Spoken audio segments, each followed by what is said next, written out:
वाहिगुरु जी का खालसा वाहिगुरु जी की फतेह। सतगुरु गरीब नवाज सच्चे पातशाह सर्व कला समरथ दसां पातशाहियां दे स्वरूप श्री गुरु ग्रंथ साहिब पातशाह जी दी चरण शरण विच शोभायमान सन्मानयोग साध संगत जी, अज दे प्रसंग विच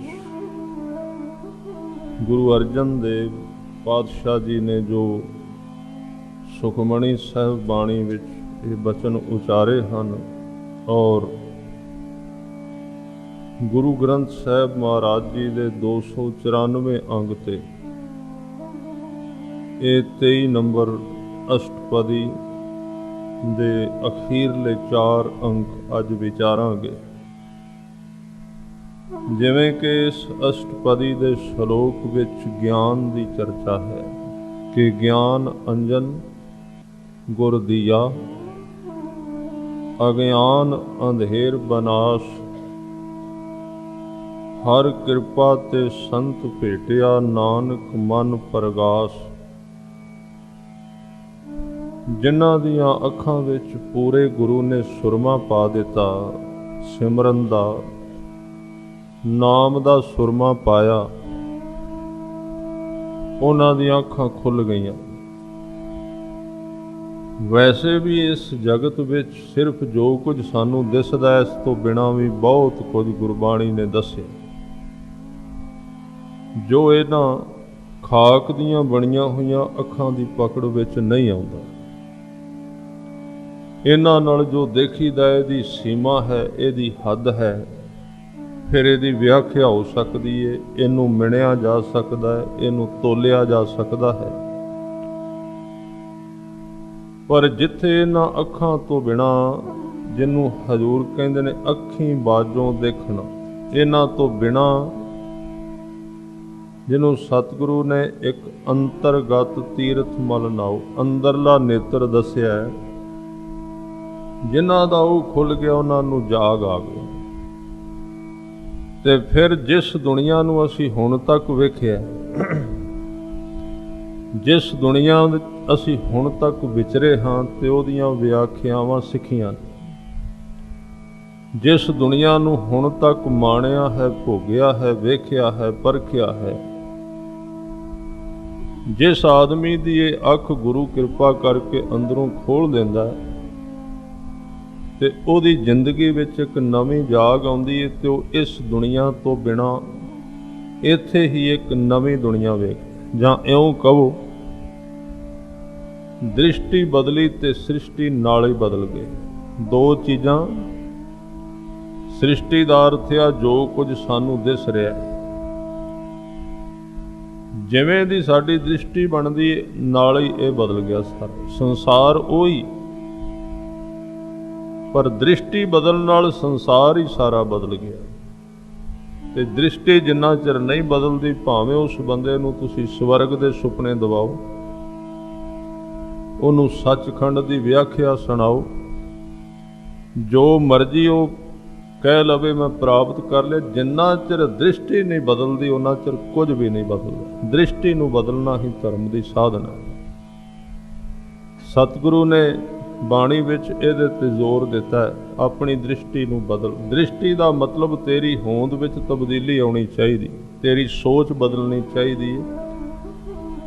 3 थावां ते असीं अपने आप नूं चेंज कर सकने हां, बदल सकने हां। वो 3 चीज़ां ने, एक कर्म, विचार ते भाव। पहलां असीं कर्म बदलांगे अपने। जे किसी ने अपने जीवन नूं बदलना है तो इत्थों शुरू हुंदा। पहलां सानूं कर्म बदलने पैणगे। कर्म दा मतलब जो शरीर नाल असीं काम कर रहे हां, उहनूं तब्दील करना पैगा। सो किछ कर जित मैल ना लागै, हर कीर्तन मैं ये मन जागै। जदों हत्थां नाल करन वाला काम बदल गया, काम करन विच फर्क पै गया इस मनुख दे। तुसीं कदी वेखना जिवें दा मनुख दा सुभाਅ है, 10 ਆਦਮੀ ਕੰਮ ਕਰ ਰਹੇ ਨੇ, ਉਹਨਾਂ ਦੇ ਕੰਮ ਕਰਨ ਦੀ ਵਿਧੀ ਵੱਖਰੀ ਹੋਵੇਗੀ। ਛੋਟਾ ਜਿਹਾ ਉਦਾਹਰਨ ਦਿਆਂ, 10 ਆਦਮੀ ਲਿਖ ਰਹੇ ਨੇ, 10 ਦੀ ਲਿਖਾਈ ਇੱਕੋ ਜੀ ਨਹੀਂ। ਅੰਦਰਲੇ ਦੇ ਹਿਸਾਬ ਨਾਲ ਅੱਖਰ ਬਦਲ ਜਾਂਦੇ ਨੇ। ਸੁਭਾਅ ਦੇ ਮੁਤਾਬਕ 10 ਆਦਮੀ ਭਾਂਡੇ ਮਾਂਜ ਰਹੇ ਨੇ, ਉਹਨਾਂ ਦੇ ਭਾਂਡੇ ਮਾਂਜਣ ਦੀ ਵਿਧੀ ਵੱਖਰੀ ਹੈ। ਇੱਕ ਉਹਨਾਂ ਨੂੰ ਚੁੱਕ ਚੁੱਕ ਕੇ ਸਿੱਟ ਰਿਹਾ, ਇੱਕ ਉਹਨਾਂ ਨੂੰ ਬੜੀ ਸਹਿਜ ਨਾਲ ਰੱਖਦਾ ਪਿਆ। ਕਰਮ ਵਿੱਚ ਤਬਦੀਲੀ ਹੈ ਬੜੀ। ਸਭ ਤੋਂ ਪਹਿਲਾਂ ਮਨੁੱਖ ਦਾ ਕਰਮ ਬਦਲਦਾ ਹੈ। ਹੁਣ ਇਹ ਆਪਣੀ ਮਰਜ਼ੀ, ਅਸੀਂ ਕਿੱਧਰੋਂ ਬਦਲ ਸਕਦੇ ਹਾਂ, ਸਾਡੇ ਤੇ ਖੜਾ ਹੈ। ਇਸ ਕਿੱਧਰੋਂ ਸ਼ੁਰੂ ਕਰਨਾ ਹੈ। ਕਈ ਐਸੇ ਸੱਜਣ ਨੇ ਜਿਹੜੇ ਵਿਚਾਰਾਂ ਨੂੰ ਪਹਿਲਾਂ ਬਦਲ ਲੈਂਦੇ ਨੇ, ਕਰਮ ਆਪੇ ਬਦਲ ਜਾਂਦੇ ਨੇ।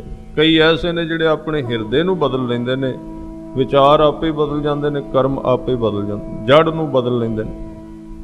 ਪਰ ਆਮ ਤੌਰ ਤੇ ਸਤਿਗੁਰੂ ਨੇ ਕਿਹਾ ਵੀ ਕਰ ਹਰ ਕਰਮ ਸਰਵਨ ਹਰ ਕਥਾ, ਚਰਨ ਚਲੋ ਮਾਰਗ ਗੋਬਿੰਦ, ਪੈਰਾਂ ਨਾਲ ਸਿੱਧੇ ਰਾਹ ਤੇ ਤੁਰ।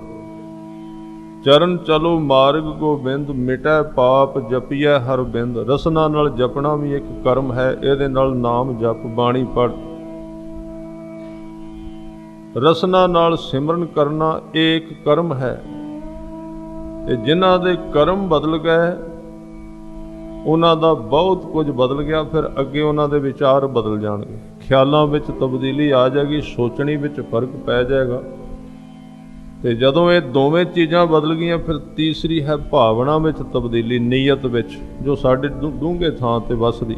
ਕਈ ਵਾਰੀ ਬੱਧੇ ਰੁੱਝੇ ਅਸੀਂ ਕਰਮ ਠੀਕ ਕਰੀ ਜਾਂਦੇ ਹਾਂ, ਵਿਚਾਰਾਂ ਵੀ ਠੀਕ ਕਰੀ ਜਾਂਦੇ ਹਾਂ, ਬੋਲਦੇ ਵੀ ਠੀਕ ਹਾਂ, ਪਰ ਅੰਦਰ ਸਾਡੇ ਜਿਹੜੀ ਗਹਿਰੇ ਥਾਂ ਤੇ ਨੀਅਤ, ਜਿਹਨੂੰ ਗੁਰੂ ਸਾਹਿਬ ਨੇ ਕਿਹਾ ਨਾ ਨੀਅਤੀ, ਜਿਹਨੂੰ ਅੰਦਰ ਦਾ ਸੁਭਾਅ ਕਹਿੰਦੇ ਨੇ। ਸੁਭਾਅ ਦੋ ਤਰ੍ਹਾਂ ਦਾ, ਇੱਕ ਬਾਰ-ਬਾਰ ਸੁਭਾਅ ਰਹਿੰਦਾ, ਇੱਕ ਸਾਡੇ ਡੂੰਘੇ ਥਾਂ ਤੇ ਸੁਭਾਅ।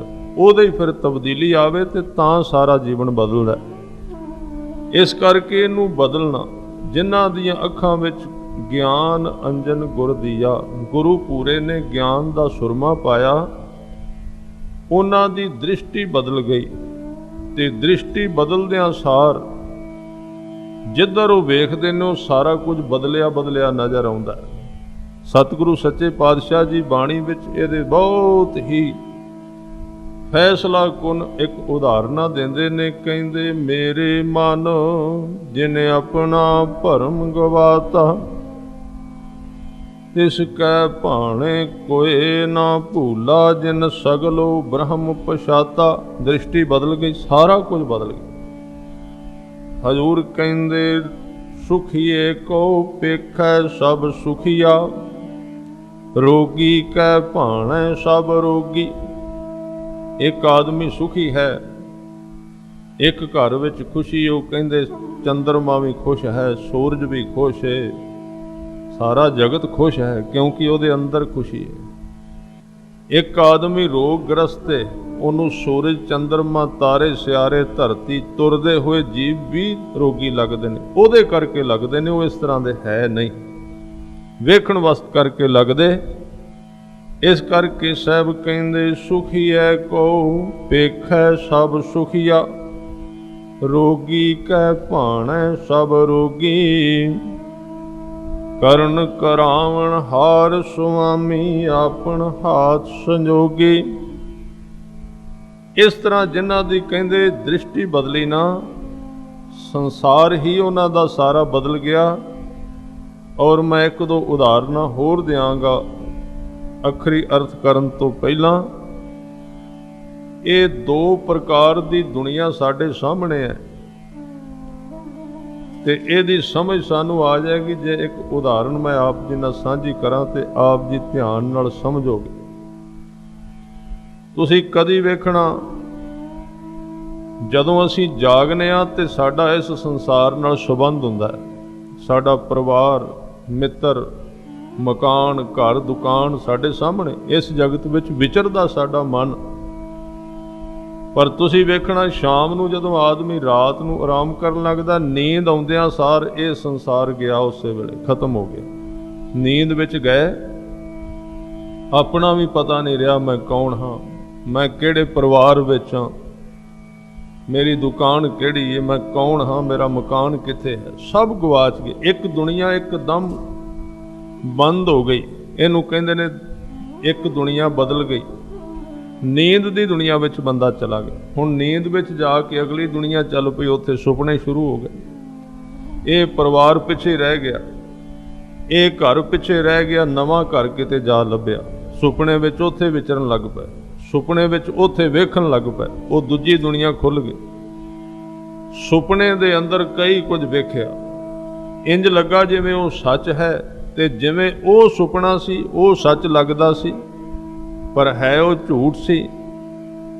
ਉੱਥੋਂ ਜਿਸ ਵੇਲੇ ਉਹ ਸੁਪਨਾ ਚੱਲਦਾ ਹੈ ਨਾ ਸਾਧ ਸੰਗਤ, ਤੇ ਉਹਦੇ ਵਿੱਚ ਜੇ ਕੋਈ ਦੁੱਖ ਭਰੀ ਘਟਨਾ ਸਾਡੇ ਸਾਹਮਣੇ ਆਉਂਦੀ ਤੇ ਉਹਦੇ ਨਾਲ ਸਰੀਰ ਸਾਰਾ ਕੰਬਦਾ ਹੈ। ਤੁਸੀਂ ਕਦੀ ਵੇਖਣਾ, ਸੁਪਨਾ ਜਦੋਂ ਆਉਂਦਾ ਹੈ ਤੇ ਉਸ ਸੁਪਨੇ ਦੇ ਅੰਦਰ ਧਿਆਨ ਦਿਓ, ਜੇ ਕਿਤੇ ਸਾਡੇ ਨਾਲ ਕੋਈ ਇਸ ਤਰ੍ਹਾਂ ਦੀ ਘਟਨਾ ਵਾਪਰੇ ਜਿਹੜੀ ਬੜੀ ਡਰਾਉਣੀ, ਬੜੀ ਭਿਆਨਕ ਹੈ, ਸਾਨੂੰ ਕੋਈ ਆਦਮੀ ਮਾਰਨਾ ਚਾਹੁੰਦਾ ਸੁਪਨੇ ਵਿੱਚ, ਘੋਰ ਜੰਗਲ ਹੈ, ਉਹ ਪਿੱਛੇ ਤਲਵਾਰ ਲੈ ਕੇ ਲੱਗਾ ਹੈ ਤੇ ਮਨੁੱਖ ਭੱਜਦਾ ਜਾਂਦਾ ਸੁਪਨੇ ਵਿੱਚ, ਸਰੀਰ ਤੇ ਉਹਦਾ ਉੱਥੇ ਹੀ ਪਿਆ ਹੈ, ਪਰ ਉਹਦੇ ਅੰਦਰ ਇੱਕ ਦੁਨੀਆ ਚੱਲ ਰਹੀ, ਉਹ ਦੌੜਦਾ ਹੈ, ਭਾਵੇਂ ਕਿ ਸਰੀਰ ਉੱਥੇ ਹੈ ਪਰ ਸਰੀਰ ਨੂੰ ਪਸੀਨਾ ਆਈ ਜਾਂਦਾ, ਕੰਬੀ ਜਾਂਦਾ ਨਾਲ ਡਰ ਦੇ ਵਿੱਚ।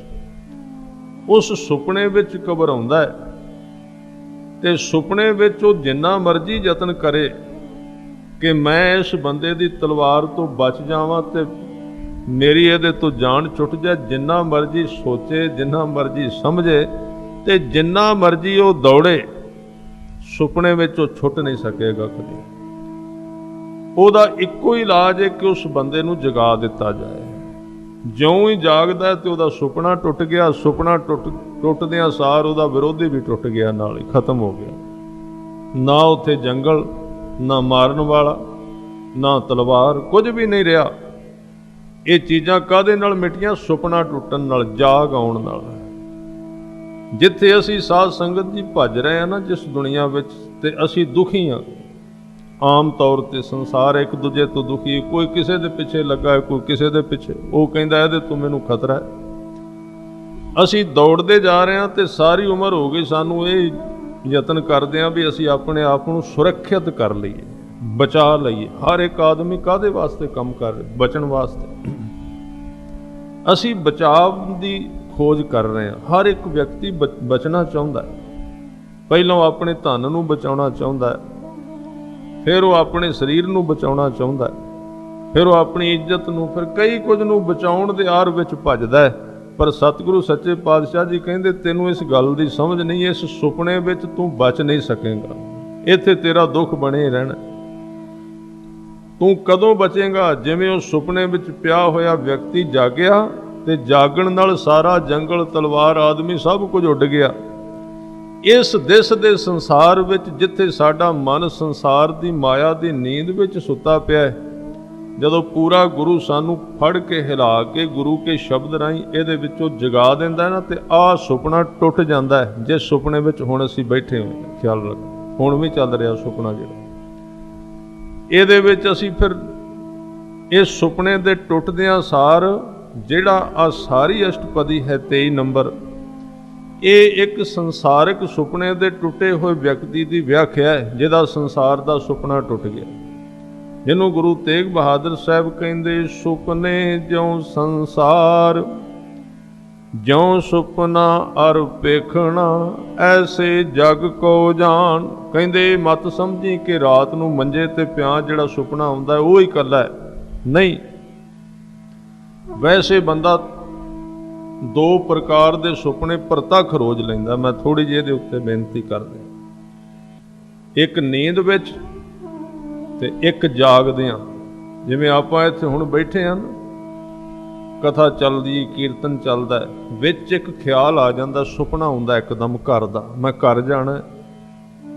ਉਸ ਸੁਪਨੇ ਵਿੱਚ ਪਿਆ ਪਿਆ ਆਦਮੀ ਉਹਨੂੰ ਇੱਥੋਂ ਵਾਲਾ ਭੁੱਲ ਜਾਂਦਾ, ਉਸ ਖਿਆਲ ਵਿੱਚ ਸੌਂ ਜਾਂਦਾ, ਉਹਦਾ ਇੱਧਰੋਂ ਕਨੈਕਸ਼ਨ ਟੁੱਟ ਜਾਂਦਾ। ਉਹਨੂੰ ਪੁੱਛੋ ਹੁਣ ਕੀ ਬੋਲਿਆ ਜਾ ਰਿਹਾ ਸੀ, ਕਹਿੰਦਾ ਨਹੀਂ, ਸਮਝ ਨਹੀਂ ਆਈ, ਪਤਾ ਨਹੀਂ ਲੱਗਾ। ਪਤਾ ਤਾਂ ਨਹੀਂ ਲੱਗਾ ਵੀ ਵਿੱਚੋਂ ਜਿਹੜਾ ਸੁਣਨ ਵਾਲਾ ਸੀ ਨਾ ਉਹ ਸੌਂ ਗਿਆ ਵਿਚਾਰਾਂ ਦੇ ਵਿੱਚ, ਉਹ ਘਰ ਚਲਾ ਗਿਆ।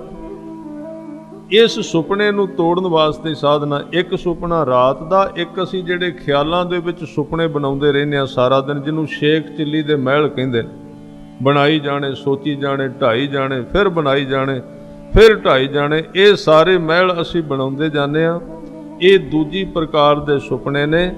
ते जिन्हां ने गुरु के शब्द की कमाई की है, गुरु के हुक्म विच तुरे ने, सतगुरां दा हुक्म मन के जीवन विच खोज की है, ते गुरु पूरे ने उन्हां दियां अखां विच सुरमा पा दिता, ते साध संगत दी उन्हां दा मन जाग पिया। मन जागिया ते मन जागे दी निशानी की? भाई साहब भाई संतोख सिंह एक बड़ा प्यारा फिकरा लिखदे, कहंदे मन जागे की एह निशानी, मीठी लागी उर गुरबाणी। ये निशानी है भी साडा मन जागण दे नेड़े आ रहा है। वक्त हुंदा बाणी पढ़न दा ते मन भजदा उधर नूं, फिर दौड़दा बधा चट्टी नहीं करदा। ये जागे मन की निशानी है। जागे मन की निशानी है कि जिस दी बाणी जिहड़ी है मिठी लगदी है पूरे गुरु दी। इस करके कहंदे ज्यों ज्यों मन जागदा है त्यों त्यों गुरु का उपदेश मिठा लगन लग पैंदा। तां इस सारी अष्टपदी दे विच जिहड़े गुरमुख प्यारे जाग पए इस संसार तो, जिन्हां नूं होश आ गई, सुते नहीं रहे साध संगत जी, उन्हां दी अवस्था इस अष्टपदी विच गुरु अर्जन देव पातशाह जी इन्हां 4 अंकां विच कर रहे ने। और आपां इन्हां नूं एक एक करके विचारन दा यतन करांगे। ज्यों ही उन्हां दी दृष्टि खुलदी है, हजूर कहंदे आप सत कीया सब सत। हुण तक ते ही वेखिया सी, जिन्ने इत्थे आए ने इत्थों चले गए, जो कुछ बनिया उन्हां दा खात्मा हो गया, काल ने उन्हां नूं ग्रस लिया। पर जदों उस पूरे सच्चे शब्द दे नाल सांझ पाई, गुरु ने किरपा कर दित्ती, उतों पता लगा भी नहीं संसार नाशमान है, जिथे उत्थे इहनूं बनाउण वाला नाशमान नहीं है। वो सदा एक रस कायम रहिंदा है, ना घटदा है। जिन्हों कलगीधर पातशाह कहंदे ना घाट है ना बाद है, ना बाद घाट होत है, जमी जमा के बिखै समस्त एक जोत है। गुरु कलगीधर पातशाह अपनी बाणी विच फरमाउंदे हन कि इस जमीन विच ते आकाश दे विच समस्त सारे पासे एक जोत समाई हुई है, ना वो कदी घटदी है ना वधदी है, इको रस लगातार निरंतर कायम रहिंदी है। इस नूं सतगुरु कहंदे ना ओह मरै ना होवै सोग, देंदा रहे ना चुकै भोग। ये शब्द आसा राग विच गुरु नानक देव जी ने उचारिया।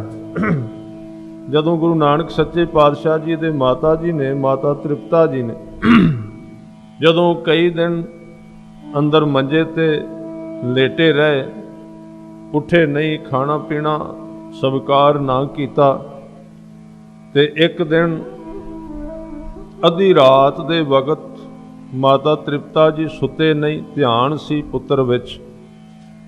अधी रात की वेख्या गुरु नानक देव जी सच्चे पातशाह जी दे बुल जिहड़े ने हिलदे ने, जिवें कुछ बोल रहे ने, कोई मूँह तो आवाज़ आ रही। माँ नूं फिक्र सी, उठ के कोल चले गए, पुछया बेटा ये कि इकल्ले क्यों गल्लां करी जांदे? हजूर ने कहा कल्ला नहीं करदा, तुसी आराम करो, मैं किसे नाल गल पिया करना। कहंदे नहीं इत्थे कोई है ही नहीं, किहदे नाल बोल रहे हो? ते फिर सतगुरु नूं कहना पिया कि माता जिवें संसार दे लोग एक दूजे नाल बोलदे ने, इस तरह मेरा भी एक संगी है, मेरा भी एक साथी है, मैं भी उहदे नाल कदी कदी बोलदा, मेरी भी उहदे नाल गल चलदी। कहंदे वो दिसदा नहीं, जे तू ना बोले फिर की हुंदा है? ते हजूर ने बचन कीता आखां जीवां विसरै मर जाओ। जे मैं कहना ते मैनू जीवन मिलदा, जे मैं नहीं कहंदा ते मेरी मौत आउंदी। ते माता ने कहा असी भी कह सकने। कहन लगे कह सकते हो, पर कहन लगे आखण औखा साचा नाम। होर कुछ कहना होवे ते मां बहुत सौखा है, सारा दिन कही जाओ भावें कई बारी बैठीदा चार मित्र बहिंदे ने, इधर उधर दियां चल पैंदियां, मनुख बोली जांदा है ते एकदम कहंदा कमाल हो गई, 4 वज गए 12 बजे बैठे से 4 घंटियां दा पता ही नहीं लगा। वो सौखा साध संगत, बहुत सौखा है। ਉਹਦੇ ਵਿੱਚ टाइम भी ना बंदे दा शरीर दुखदा ना ਉਹਨੂੰ नींद आउंदी है, ना भुख सतांदी है, कुछ नहीं हुंदा। पर यह कुदरती तौर ते यह है भी ठीक, क्योंकि ਜਿਹੜੀਆਂ चीज़ां ਵੱਡੀਆਂ ਹੁੰਦੀਆਂ ਨੇ ਉਹ ਔਖੀਆਂ ਜ਼ਰੂਰ ਹੁੰਦੀਆਂ ਨੇ। ਜਿਵੇਂ ਪਹਿਲਾਂ ਵੀ ਆਪਾਂ ਇੱਕ ਦਿਨ ਵਿਸ਼ਾ ਲਿਆ ਸੀ, ਚੰਗੀਆਂ ਚੀਜ਼ਾਂ ਨੂੰ ਕੁਦਰਤ ਨੇ ਔਖਾ ਕੀਤਾ ਹੈ, ਔਖਿਆਈ ਦੇ ਵਿੱਚੋਂ ਲੰਘ ਕੇ ਮਿਲਦੀਆਂ। ਜਿਹੜਾ ਇੱਥੋਂ ਦੀ ਮਿੱਟੀ ਇਕੱਠੀ ਕਰਨੀ, ਉਹਦੇ ਵਾਸਤੇ ਕੋਈ ਸਾਧ ਸੰਗਤ ਜੀ ਬੰਦੇ ਨੇ 2-4 ਤੋਲੇ ਸੋਨਾ ਕਿਤੇ ਆਪਣੇ ਕੋਲ ਇਕੱਠਾ ਕਰਨਾ ਹੋਵੇ, ਕਈ ਕੁਝ ਮਿਹਨਤ ਕਰਨੀ ਪਏਗੀ। ਪਰ ਜੇ ਮਿੱਟੀ ਇਕੱਠੀ ਕਰਨੀ ਹੈ, ਬਾਹਰ ਨਿਕਲੋ, ਜੇਬ ਭਰ ਲਓ, ਕੋਈ ਫਰਕ ਨਹੀਂ ਪਏਗਾ। ਇਹ ਜੋ ਸੰਸਾਰ ਦੇ ਵਿੱਚ ਜੋ ਕੁਝ ਬੋਲਣਾ ਇਹ ਸੌਖਾ ਹੈ, ਪਰ ਉਸ ਪਾਸੇ ਕਹਿੰਦੇ ਆਖਣ ਔਖਾ ਸਾਚਾ ਨਾਉ। ਤੇ ਮਾਤਾ ਨੇ ਕਿਹਾ ਵੀ ਜੇ ਇਹਨੂੰ ਔਖੇ ਨੂੰ ਕਹੀਏ, ਭਾਵੇਂ ਕਿ ਔਖਾ ਕਹਿ ਤੇ ਸਕੀਦਾ ਨਾ, ਔਖੇ ਦੇ ਅਰਥ ਇਹ ਨਹੀਂ ਹੁੰਦੇ ਨਾਮੁਮਕਿਨ। ਖਿਆਲ ਨਾਲ ਜਦੋਂ ਔਖਾ ਸ਼ਬਦ ਵਰਤਿਆ ਜਾਏ, ਅਸੀਂ ਸੋਚਨੇ ਆ ਦੇ ਅਰਥ ਨੇ ਹੋ ਹੀ ਨਹੀਂ ਸਕਦਾ। ਨਹੀਂ, ਔਖੇ ਦਾ ਮਤਲਬ ਹੋ ਸਕਦਾ ਹੈ, ਪਰ ਉਹਦੇ ਵਾਸਤੇ ਤੁਹਾਨੂੰ ਦ੍ਰਿੜਤਾ ਕਰਨੀ ਪਏਗੀ, ਇਰਾਦਾ ਕਰਨਾ ਪਏਗਾ। ਤਾਂ ਉਹਨਾਂ ਨੇ ਕਿਹਾ ਵੀ ਜੇ ਇਸ ਔਖੇ ਕੰਮ ਨੂੰ ਅਸੀਂ ਕਰੀਏ ਤੇ ਫਿਰ ਕੀ ਹੋਵੇਗਾ। ਹਜ਼ੂਰ ਕਹਿੰਦੇ ਸਾਚੇ ਨਾਮ ਕੀ ਲਾਗੈ ਭੂਖ। ਇਸ ਤਰ੍ਹਾਂ ਕਠਿਨਾਈ ਨਾਲ ਕਰਦੇ ਰਹੀਏ ਤੇ ਇੱਕ ਦਿਨ ਉਹਦੀ ਖਿੱਚ ਪੈਣੀ ਸ਼ੁਰੂ ਹੋ ਜਾਂਦੀ ਹੈ। ਮਨੁੱਖ ਦਾ ਮਨ ਕਰੇਗਾ ਕਿ ਪਰਤ ਕੇ ਫਿਰ ਕਵਾਂ, ਫਿਰ ਜਪਾਂ ਇਸ ਨੂੰ। ਤੇ ਜਦੋਂ ਇਸ ਤਰ੍ਹਾਂ ਭੁੱਖ ਵਿੱਚ ਜਪਿਆ ਜਾਏ ਨਾ, ਉਸ ਵੇਲੇ ਕਹਿੰਦੇ ਉਤ ਭੂਖੈ ਖਾਏ ਚਲੀਐ ਦੁੱਖ। ਆ ਜਿਹੜੇ ਬਾਣੀ ਵਿੱਚ ਲਿਖਿਆ ਨਾ ਵੀ ਬਾਣੀ ਪੜ੍ਹਿਆ ਸਿਮਰਨ ਕੀਤਿਆਂ ਦੁੱਖ ਹਟਦੇ ਨੇ, ਇਹ ਸਾਧ ਸੰਗਤ ਉਸ ਘੜੀ ਹਟਦੇ ਨੇ ਜਦੋਂ ਨਾਮ ਦੀ ਭੁੱਖ ਲੱਗੇ ਬੰਦੇ ਨੂੰ। ਭੁੱਖ ਵਿੱਚ ਖਾਧਾ ਜਾਏ, ਉਸ ਤੇ ਪਹਿਲਾਂ ਸਾਨੂੰ ਯਤਨ ਕਰਨਾ ਪੈਂਦਾ, ਧੱਕਾ ਕਰਨਾ ਪੈਂਦਾ। ਉਤ ਭੂਖੈ ਖਾਹੇ ਚਲੀਐ ਦੁੱਖ, ਸੋ ਕਿਉਂ ਬਿਸਰੈ ਮੇਰੀ ਮਾਏ। ਸਾਚਾ ਸਹਿਬ ਸਾਚੈ ਨਾਏ, ਸਾਚੇ ਨਾਮ ਕੀ ਤਿਲ ਵਡਿਆਈ। ਆਖ ਥਕੇ ਕੀਮਤ ਨਹੀਂ ਪਾਈ, ਜੇ ਸਭ ਮਿਲ ਕੇ ਆਖਣ ਪਾਹੇ। ਵੱਡਾ ਨਾ ਹੋਵੇ ਘਾਟ ਨਾ ਜਾਏ, ਆਪ ਸਤ ਕੀਆ ਸਭ ਸਤ। ਨਾ ਉਹ ਵੱਡਾ ਹੁੰਦਾ ਨਾ ਘਟਦਾ। ਹਜ਼ੂਰ ਕਹਿੰਦੇ ਨਾ ਉਹ ਮਰੈ। ਮਾਤਾ ਤ੍ਰਿਪਤਾ ਜੀ ਨੇ ਕਿਹਾ ਤੁਸੀਂ ਸੰਸਾਰ ਵਿੱਚ ਮਿੱਤਰਤਾ ਪਾਓ, ਰੱਬ ਕਿਹੜਾ ਕਿਸੇ ਵੇਖਿਆ, ਕੀ ਪਤਾ ਕਿੱਥੇ ਰਹਿੰਦਾ ਕਿੱਥੇ ਨਹੀਂ। ਕਹਿਣ ਲੱਗੇ ਮਾਂ ਅਸਲ ਵਿੱਚ ਗੱਲ ਇਹ ਹੈ, ਚੰਗੀ ਇਹ ਸੰਸਾਰ ਦੀ ਮਿੱਤਰਤਾ, ਪਰ ਇੱਥੇ ਸੰਸਾਰ ਵਿਆਪਦਾ ਰਹਿੰਦਾ ਕਿ ਪਤਾ ਨਹੀਂ ਕਿੰਨਾ ਚਿਰ ਜਿਹਦੇ ਨਾਲ ਅਸੀਂ ਪਿਆਰ ਕਰਨੇ ਆ, ਸਾਡੇ ਕੋਲ ਕਿੰਨਾ ਚਿਰ ਸਾਂਝ ਬਣੀ ਰਹੇਗੀ, ਕਦੋਂ ਵਿਛੋੜੇ ਵਿੱਚ ਤਬਦੀਲ ਹੋ ਜਾਏ। ਪਰ ਜਿਹੜੇ ਉਸ ਅਕਾਲ ਪੁਰਖ ਨਾਲ ਅਸੀਂ ਸਾਂਝ ਪਾਈ ਹੈ, ਉੱਥੇ ਇਹ ਸੰਭਾਵਨਾ ਨਹੀਂ। ਉਸ ਥਾਂ ਤੇ ਕਹਿੰਦੇ ਨਾ ਉਹ ਮਰੈ ਨਾ ਹੋਵੈ ਸੋਗ। ਜਿਹੜੀ ਚੀਜ਼ ਮਰੇ ਨਾ, ਉਹ ਬੰਦੇ ਨੂੰ ਦੁੱਖ ਨਹੀਂ ਦਿੰਦੀ। ਜਿਹੜੀਆਂ ਚੀਜ਼ਾਂ ਘਟਦੀਆਂ ਵੱਧਦੀਆਂ ਨੇ, ਦੁੱਖ ਤੇ ਉੱਥੋਂ ਆਏਗਾ ਹੀ। ਅੱਜ ਪ੍ਰੀਤ ਬਣੀ, ਸਭ ਕੁਝ ਠੀਕ ਹੈ, ਸਾਧ ਸੰਗਤ ਜੀ ਦੁੱਖ ਨਹੀਂ ਹੈ। ਤੇ ਕੁਦਰਤੀ ਤੌਰ ਤੇ ਸੰਸਾਰ ਦੀਆਂ ਚੀਜ਼ਾਂ ਨੇ ਘਟਣਾ ਵੀ ਹੈ, ਕਦੀ ਵਧਣਾ। ਇਸ ਕਰਕੇ ਕਹਿੰਦੇ ਪ੍ਰੀਤ ਉਹ ਕਰ ਜਿਹੜੀ ਘਟੇ ਨਾ, ਜਿਹੜੀ ਵਧੇ ਨਾ, ਇੱਕੋ ਜੀ ਰਵੇ। ਤੇ ਉਸ ਨੂੰ ਸਤਿਗੁਰੂ ਕਹਿੰਦੇ ਨਾ ਉਹ ਮਰੈ ਨਾ ਹੋਵੈ ਸੋਗ। ਫਿਰ ਉਹਦੇ ਵਿੱਚ ਇੱਕ ਹੋਰ ਦਾਤ ਕਹਿੰਦੇ ਦੇਂਦਾ ਰਹਿ ਨਾ ਚੁਕੈ ਭੋਗ। ਦੁਨੀਆ ਦੇ ਜਿੰਨੇ ਭੋਗ ਨੇ, ਇਹਨਾਂ ਦਾ ਵਕਤ ਸਮਾਂ ਹੈ। ਭੋਗ ਰਹਿਣ ਵੀ ਕੋਲ, ਭੋਗਣ ਵਾਲਾ ਹੀ ਭੋਗਿਆ ਜਾਂਦਾ, ਉਹਦਾ ਵੀ ਇੱਕ ਸਮਾਂ, ਉਹਨਾਂ ਚਿਰ ਉਹਦਾ ਰਸ ਆਉਂਦਾ। ਜਿਉਂ-ਜਿਉਂ ਅਸੀਂ ਸੰਸਾਰ ਦੇ ਵਿੱਚ ਵਰਤੋਂ ਵਰਤਾਰਾ ਕਰਨੇ ਆ, ਜਿਹੜੀ ਚੀਜ਼ ਖਿੱਚਦਾਇਕ ਹੁੰਦੀ ਹੈ, ਸਮੇਂ ਬਾਅਦ ਉਹ ਸਾਧ ਸੰਗਤ ਫਿੱਕੀ ਪੈ ਜਾਂਦੀ ਹੈ।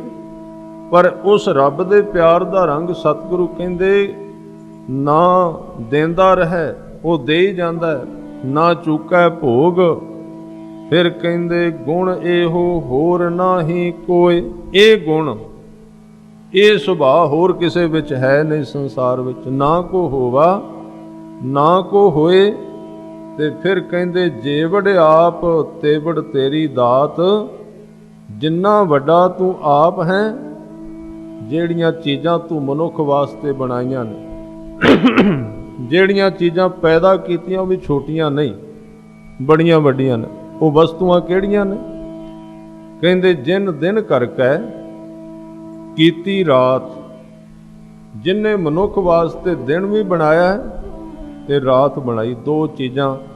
ਵੈਸੇ ਇਸ ਧਰਤੀ ਦੇ ਉੱਤੇ ਭਾਵੇਂ ਕਿ ਅਸੀਂ ਇੱਥੇ ਇਸ ਧਰਤੀ ਤੇ ਰਹਿ ਕੇ ਕੋਈ ਵਧੀਆ ਸਿਸਟਮ ਨਹੀਂ ਬਣਾਇਆ। ਤੁਸੀਂ ਵਿਦੇਸ਼ ਵਿੱਚ ਜਾਓ, ਉੱਥੇ ਕੀ ਵੇਖੋਗੇ? ਅਜੇ ਸ਼ਾਮ ਦੇ 5 ਵਜੇ ਨੇ ਤੇ ਸੂਰਜ ਅਸਤ ਹੋ ਗਿਆ। ਜਾਂ ਦਿਨ ਛੋਟਾ ਕਿਸੇ ਪਾਸੇ, ਤੇ ਜਾਂ ਤੁਸੀਂ ਦੇਖੋ ਰਾਤ ਦੇ 10 ਵੱਜ ਗਏ ਤੇ ਅਜੇ ਸੂਰਜ ਖੜਾ ਹੈ ਆਕਾਸ਼ ਵਿੱਚ। ਕਹਿੰਦੇ ਦਰਵਾਜ਼ੇ ਬੰਦ ਕਰਕੇ ਸੌਂ ਜਾਓ। ਪੁੱਛਿਆ ਜੀ ਅਜੇ ਦੁਪਹਿਰ ਖੜੀ? ਕਹਿੰਦੇ ਦੁਪਹਿਰ ਇਸੇ ਤਰ੍ਹਾਂ ਹੀ ਰਹਿਣੀ ਹੈ। 10-11 ਵਜੇ ਸੂਰਜ ਡੁੱਬਣਾ, ਸਵੇਰੇ 5-4 ਵਜੇ ਫਿਰ ਉੱਗ ਪੈਣਾ, ਫਿਰ ਚਾਨਣ ਆ ਜਾਣਾ। ਇਸ ਥਾਂ ਤੇ ਜਿਹੜਾ ਬੈਲੈਂਸ ਕੀਤਾ ਕੁਦਰਤ ਨੇ ਉਹ ਬਹੁਤ ਵਧੀਆ। ਦਿਨ ਤੇ ਰਾਤ ਇੱਕੋ ਜਿਹੇ ਨੇ। ਕਈ ਇਸ ਤਰ੍ਹਾਂ ਦੇ ਵੀ ਇਲਾਕੇ ਨੇ ਜਿੱਥੇ ਸਾਧ ਸੰਗਤ ਜੀ ਕਦੇ ਦਿਨ ਚੜ੍ਹੇ ਨਹੀਂ, ਲਾਈਟ ਨਾਲ ਵਿੱਚ ਉਹਨਾਂ ਨੂੰ ਰਹਿਣਾ ਪੈਂਦਾ। ਇਸ ਥਾਂ ਤੇ ਅਕਾਲ ਪੁਰਖ ਨੇ ਬਖਸ਼ਿਸ਼ ਕੁਦਰਤੀ ਤੌਰ ਤੇ ਕੀਤੀ ਕਿ ਜਿਨ ਦਿਨ ਕਰਕੇ ਕੀਤੀ ਰਾਤ। ਪਰ ਹਜ਼ੂਰ ਕਹਿੰਦੇ ਇੰਨੀਆਂ ਚੀਜ਼ਾਂ ਪਾ ਕੇ ਕਹਿੰਦੇ ਖਸਮ ਵਿਸਾਰੈ ਤੇ ਕਮ ਜਾਤ। ਕਮ ਜਾਤ, ਨੀਵੀਂ ਜਾਤ ਵਾਲਾ ਕੌਣ ਹੈ?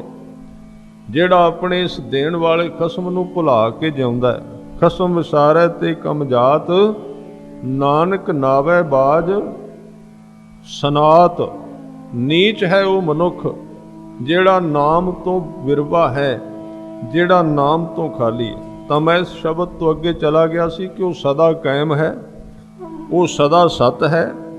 ਗੁਰੂ ਅਰਜਨ ਦੇਵ ਸੱਚੇ ਪਾਤਸ਼ਾਹ ਕਹਿੰਦੇ ਆਪ ਸਤ, ਆਪ ਉਹ ਸਦਾ ਹੀ ਕਾਇਮ ਰਹਿੰਦਾ। ਕੀਆ ਸਭ ਸਤ। ਉਹਨੇ ਇੱਕ ਹੋਰ ਚੀਜ਼ ਕੀਤੀ ਹੈ, ਇੱਕ ਹੋਰ ਵਸਤੂ ਬਣਾਈ ਹੈ, ਉਹ ਵੀ ਸਦਾ ਕਾਇਮ ਰਹਿੰਦੀ ਹੈ। ਹੁਣ ਵੇਖੋ ਸੰਸਾਰ ਬਣਿਆ ਤੇ ਬਣਦਾ ਤਾਂ ਮਿਟਦਾ ਹੈ ਨਾ, ਪਰ ਮਿਟਦਾ ਭਾਵੇਂ ਹੈ ਪਰ ਫਿਰ ਕਿਸੇ ਰੂਪ ਵਿੱਚ ਪ੍ਰਗਟ ਹੋ ਜਾਂਦਾ ਹੈ। ਪਰ ਉਹਨੇ ਆਪਣੇ ਵਰਗੀ ਇੱਕ ਹੋਰ ਚੀਜ਼ ਬਣਾ ਦਿੱਤੀ, ਸੈਕੰਡ ਸ਼ਕਤੀ ਜਿਹੜੀ, ਉਹ ਹੈ ਉਹਦਾ ਨਾਮ, ਉਹਦਾ ਸ਼ਬਦ। ਉਹ ਵੀ ਨਹੀਂ ਮਰਦਾ। ਇੱਕ ਪਰਮਾਤਮਾ ਦਾ ਉਹ ਸਦਾ ਕਾਇਮ ਰਹਿੰਦਾ। ਕੀਆ ਸਭ ਸਤ। ਇੱਕ ਉਹਨੇ ਜਿਹੜਾ ਨਾਮ ਬਣਾਇਆ ਨਾ, ਜਿਹਦੇ ਤੋਂ ਸਾਰਾ ਸੰਸਾਰ ਅੱਗੇ ਘੜਿਆ ਜਾਂਦਾ, ਜਿਹਦੇ ਵਿੱਚੋਂ ਸਾਰੇ ਵਿਸ਼ਵ ਦੀ ਸਾਰੀਆਂ ਸ੍ਰਿਸ਼ਟੀਆਂ, ਸਾਰੀਆਂ ਖਾਣੀਆਂ, ਸਾਰੇ ਜੀਵ ਜਿਹਦੇ ਵਿੱਚੋਂ ਕੱਢੇ ਜਾਂਦੇ ਨੇ, ਜਿਹਦੇ ਰਾਹੀਂ ਪ੍ਰਜਨਨ ਹੁੰਦਾ ਸੰਸਾਰ ਦਾ, ਉਹ ਜਿਹੜੀ ਪਾਵਰ ਹੈ ਉਹਨੂੰ ਸ਼ਬਦ ਕਿਹਾ। ਵਿਗਿਆਨ ਨੇ ਵੀ ਉਹਨੂੰ ਮੰਨਿਆ। ਵਿਗਿਆਨ ਵਾਲੇ ਉਸ ਨੂੰ ਵਿਦੁੱਤ ਕਹਿੰਦੇ ਨੇ, ਉਹਨੂੰ ਵਿਦੁੱਤ ਦਾ ਅਰਥ ਹੈ, ਉਹਨੂੰ ਲਾਈਟ ਕਹਿੰਦੇ, ਬਿਜਲੀ ਕਹਿੰਦੇ ਨੇ। ਇੱਧਰ ਧਰਮ ਵਾਲੇ ਪਾਸੇ ਵੈਸੇ ਉਹਨਾਂ ਨੇ ਵੀ ਇਹ ਦੋ ਚੀਜ਼ਾਂ ਮੰਨੀਆਂ। ਉਹ ਕਹਿੰਦੇ ਨੇ ਬਿਜਲੀ ਤੋਂ, ਵਿਦੁੱਤ ਤੋਂ ਤੇ ਸਾਊਂਡ ਤੋਂ, ਸ਼ਬਦ ਤੋਂ ਸ੍ਰਿਸ਼ਟੀ ਬਣੀ। ਸਤਿਗੁਰੂ ਨੇ ਉਹਨੂੰ ਸ਼ਬਦ ਕਹਿ ਦਿੱਤਾ ਔਰ ਇਹਨਾਂ ਦੋਵਾਂ ਚੀਜ਼ਾਂ ਦਾ ਉਹਨਾਂ ਨਾਮ ਲਿਆ। ਇਸ ਕਰਕੇ ਇੱਕ ਐਸਾ ਥਾਂ ਹੈ ਜਿੱਥੇ ਆ ਕੇ ਵਿਗਿਆਨ ਤੇ ਧਰਮ, ਜਿਹੜੀ ਖੋਜ ਧਰਮ ਦੀ, ਵਿਗਿਆਨ ਉਹਦੇ ਨਾਲ ਸਹਿਮਤ ਹੋ ਜਾਏਗਾ। ਕੁਝ ਸਮਾਂ ਪਾ ਕੇ ਨੇੜੇ ਆ ਚੁੱਕਾ ਹੈ ਬਿਲਕੁਲ। ਇੱਥੇ ਕਹਿੰਦੇ ਕੀਆ ਸਭ ਸਤ। ਹਜ਼ੂਰ ਕਹਿੰਦੇ ਤਿਸ ਪ੍ਰਭ ਤੇ ਸਗਲੇ ਉਤਪਤ। ਉਹਨੇ ਇਸ ਸ੍ਰਿਸ਼ਟੀ ਦੀ ਉਤਪਤੀ ਬੜੇ ਹੀ ਸੋਹਣੇ ਤਰੀਕੇ ਨਾਲ ਕੀਤੀ, ਬੜੇ ਢੰਗ ਨਾਲ ਕੀਤੀ। ਸਾਧ ਸੰਗਤ ਜੀ, ਉਹਨੇ ਜਿਹੜਾ ਇੱਕ ਬੀਜ ਵੀ ਪੈਦਾ ਕੀਤਾ ਨਾ, ਵੇਖੋ ਛੋਟਾ ਜਿਹਾ ਬੀਜ, ਭਾਵੇਂ ਉਹ ਘਾਹ ਦਾ ਬੀਜ ਹੈ, ਛੋਟਾ ਜਿਹਾ ਬੇਕਾਰ। ਅਸੀਂ ਸੋਚਦੇ ਹਾਂ ਘਾਹ ਐਵੇਂ ਉੱਗਿਆ, ਪਰ ਉਹਨੇ ਐਸਾ ਪ੍ਰਬੰਧ ਕੀਤਾ ਜਿਸ ਬੀਜ ਦੇ ਵਿੱਚੋਂ ਘਾਹ ਉੱਗਿਆ ਜਾਂ ਕੋਈ ਬੂਟਾ ਉੱਗਿਆ, ਉਸ ਬੂਟੇ ਵਿੱਚ ਫਿਰ ਪ੍ਰਬੰਧ ਕਰ ਦਿੱਤਾ ਵੀ ਇਹਨੂੰ ਬੀਜ ਲੱਗ ਜਾ ਪਰਤ ਕੇ। ਕੋਈ ਵੀ ਇਸ ਤਰ੍ਹਾਂ ਦਾ ਬੂਟਾ ਨਹੀਂ ਜਿਹਨੂੰ ਪਰਤ ਕੇ ਉਹ ਬੀਜ ਨਹੀਂ ਲੱਗਦਾ ਜਿਹਦੇ ਵਿੱਚੋਂ ਉਹ ਉੱਗਿਆ।